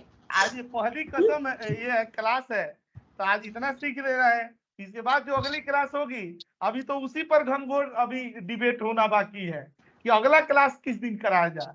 क्योंकि अगले शनिवार को ना फिर मैं रहूंगा नहीं, फ्राइडे और शनिवार को। ठीक है, तो ट्रेनिंग में जाना है, तो फिर उसके वजह से ना अब उसकी भरपाई के लिए ना बीच में एक दिन किसी दिन और क्लास कर लिया जाएगा। सर सॉरी, एक चीज पूछूं, ये तो VBA का तो एक ही क्लास हुआ है ना सर अभी? अभी तो क्लास कल से शुरू होगा VBA का। VBA का खाली इंट्रोडक्शन हुआ है, डेमो हुआ है बस। ओके क्लास कल से होगी। और मैं आप लोगों से तो रिक्वेस्ट किया हूँ कि एक बार ज्वाइन कीजिए ना VBA। कोई बात नहीं, मैं जॉब तो करवाऊंगा ही, जॉब कहाँ जाने वाला है, एक बार कीजिए। सर कब होगा VBA भी VBA अपने का आप में जबरदस्त बताइएगा। है। कल सवेरे 10:30 बजे का है क्लास। ऑफलाइन क्लास होगी ना कल सर? ऑफलाइन ऑनलाइन दोनों। सर एक रिक्वेस्ट था, चार्ट का ना, चार्ट का एक बार क्लास रिपीट कर दीजिएगा अगर टाइम मिलेगा आपको तब, सिर्फ स्पेशल चार्ट के लिए सर। कोई बात नहीं है सर। वो प्लेसमेंट करवा रहे हो आप BBA पे? हो नहीं रहा है VBA पर, तो प्लेसमेंट इतने होते हैं कि जिसकी कोई जवाब नहीं। आप जिंदगी में कभी भी आप VBA के लिए और WFM के लिए चाहे घनघोर आपातकाल भी आए ना, तो आप मेरे से जॉब लीजिए, आपको जॉब जरूर कहीं ना कोई ओपनिंग चल रही है। ये WFM और VBA, इसका जमाना ना कभी भी कम नहीं हुआ। चाहे ना दुनिया की टेक्नोलॉजी कितनी आई और गई, WFM का वैसा ही रिक्वायरमेंट रहा और VBA का वैसा ही रहा। मैं उस दिन क्लास में बोल रहा था, उन्हें ये गाना है कि गोरे रंग का जमाना कभी हुआ ना पुराना, तो WFM का जमाना और VBA का जमाना कभी खत्म नहीं हुआ। कुछ भी आ जाए सर लेकिन ये अपने आप में लाजवाब है। HR के लोगों के लिए है ना सर इसलिए WFM? मैं नहीं बोल रहा हूँ कि आज WFM के क्लास में इसलिए बात बोल रहा हूँ, नहीं। आप किसी दूसरे बैच में भी देखिएगा, WFM ना हमेशा ही लोकप्रिय टॉपिक रहा है। यह अलग बात है कि आप लोग थोड़ा कम स्वाद ले रहे हैं, कोई बात नहीं। सर लेकिन WFM तो सर HR के लिए स्पेशल है ना? HR के लिए किसने कह दिया? अलग ग्रुप होता है स्ट्रेटेजिक मैं प्लानिंग। आपको ये भी बता दूं ना कि आपको एक क्लियर कर दूं कि WFM ना HR में होता ही नहीं है। ये लोग तो HR में होता ही नहीं है। ये तो अलग एक टीम होती है WFM। स्ट्रेटेजिक प्लानिंग एक अलग टीम होती है। प्लानिंग की एक टीम होती है। ये बंदे ना जो जानते हैं, जो सिक्स सिग्मा ब्लैक बेल्ट वगैरह कर लेते हैं, वो बंदे बहुत, मतलब वो अगर मैनेजर तो हो ही जाते हैं, लेकिन वो जो मैनेजर भी होते हैं ना, तो एकदम टिपिकल, मतलब वैसा मैनेजर होते हैं उनके। हाँ, वैसा रिक्वायरमेंट ना, एक तरफ रिक्वायरमेंट है और उस रिक्वायरमेंट को कैसे फुलफिल किया जाएगा, ये सारी प्लानिंग शेड्यूलिंग में उनके पास रहती है। कंपनियां बहुत मानती है उन्हें, बहुत जबरदस्त। मैं कहता हूँ ना कि जिसमें ना ये बंदे जब इसमें घुस जाते हैं ना, तो इसमें से निकलते ही नहीं है। मैं कहीं नहीं सुनता उन लोग के सर में WFM से ना मतलब एक थे इसी बैच में, जैसे अभी सैम जी भी हैं, चाहे और भी एक दो लोग हैं, इन्होंने ये बैच ही मेरे से जुड़े ही इसीलिए कि इनको WFM करना था। अभी भी सैम जी का नाम मैं लिखा हूं ना, Sam@WFM। वो राजेश जी एक थे जिनका मैं बता रहा था कि उनका उसमें हुआ, तो उनका नाम भी मैंने @WFM लिखा हुआ है, ठीक है, क्योंकि इनका मेन टारगेट ही था WFM पढ़ना। ये सर मैं तो आपका वीडियो देख के आया हूँ सर। जबकि वो वीडियो जानते हैं वो किसी ने ऐसे डाल दिया है, वो वीडियो उतना परिपक्व वीडियो नहीं है। नहीं सर, वो आपका टेक्निक और पढ़ाने का मतलब मैंने हाँ, WFM उस देखा है वीडियो से मैंने। ही कम से कम 100-200 लोग आए होंगे, जितने भी डाल दिया। ठीक है, यहाँ पर आते हैं ना, FTE calculation, full time employment. Company में होता है एक पार्ट टाइम जॉब होती है, फुल टाइम होती है। तो फुल टाइम के लिए ना, मान लीजिए कि टोटल कॉल कितना था, इतने एक हफ्ते में कॉल आए, कितने आए, 588 कॉल आए एक वीक में। एक FTE को कितना घंटा मिलता है, 40 घंटा। अगर मान लीजिए वो कंपनी 5 डेज वर्किंग है तो 9 आवर्स का ये होता है, 1 घंटा तो चला गया ब्रेक में, उसको तो काउंट ही नहीं करते, तो 8 घंटा बचा। 8 को मल्टीप्लाई करेंगे 5 से तो 40 आवर्स मिला ना काम करने को, ठीक है, तो 40 आवर्स मिला। अब ना अगर ना मान लीजिए कि 40 आवर्स मिले और कॉल टोटल कितने थे, 588, ठीक है, तो 40 घंटे में अगर ये 40 घंटे के हिसाब से हमें कितने FTE की जरूरत चाहिए, मतलब एक FTE को अगर मान लीजिए कि 40 घंटा मिल रहा है तो उस हिसाब से 588 कॉल को अटेंड करने के लिए, ठीक है, हमें कितने FTE की रिक्वायरमेंट होगी। ठीक है, तो देखिएगा यहाँ पर आते हैं,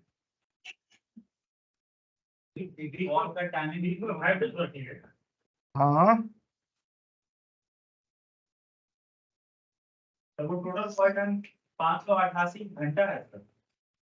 हाँ 588 आवर्स है, इतना कॉल टाइम्स है, कॉल नहीं है, कॉल टाइम। मान लीजिए 588 घंटे ना एक वीक में बंदे क्या रहे, कॉल पर रहे, मतलब 588 घंटे कॉल चली। और एक बंदा ज्यादा से ज्यादा कितना कॉल कर सकता था, 40 घंटा कर सकता था।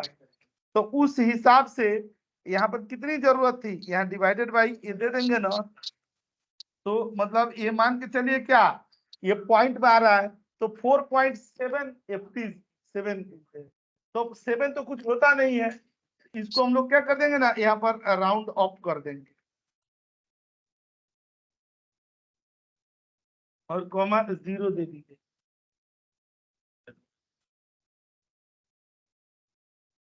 ठीक है, तो यहाँ पर आ गए ना। अब इसमें क्या होता है ना कि 10 मिनट ना, इसमें हम लोगों को ये हाँ 10 मिनट इसके क्या होता है, बफर टाइम होता है। ठीक है, सॉरी 10% बफर होता है।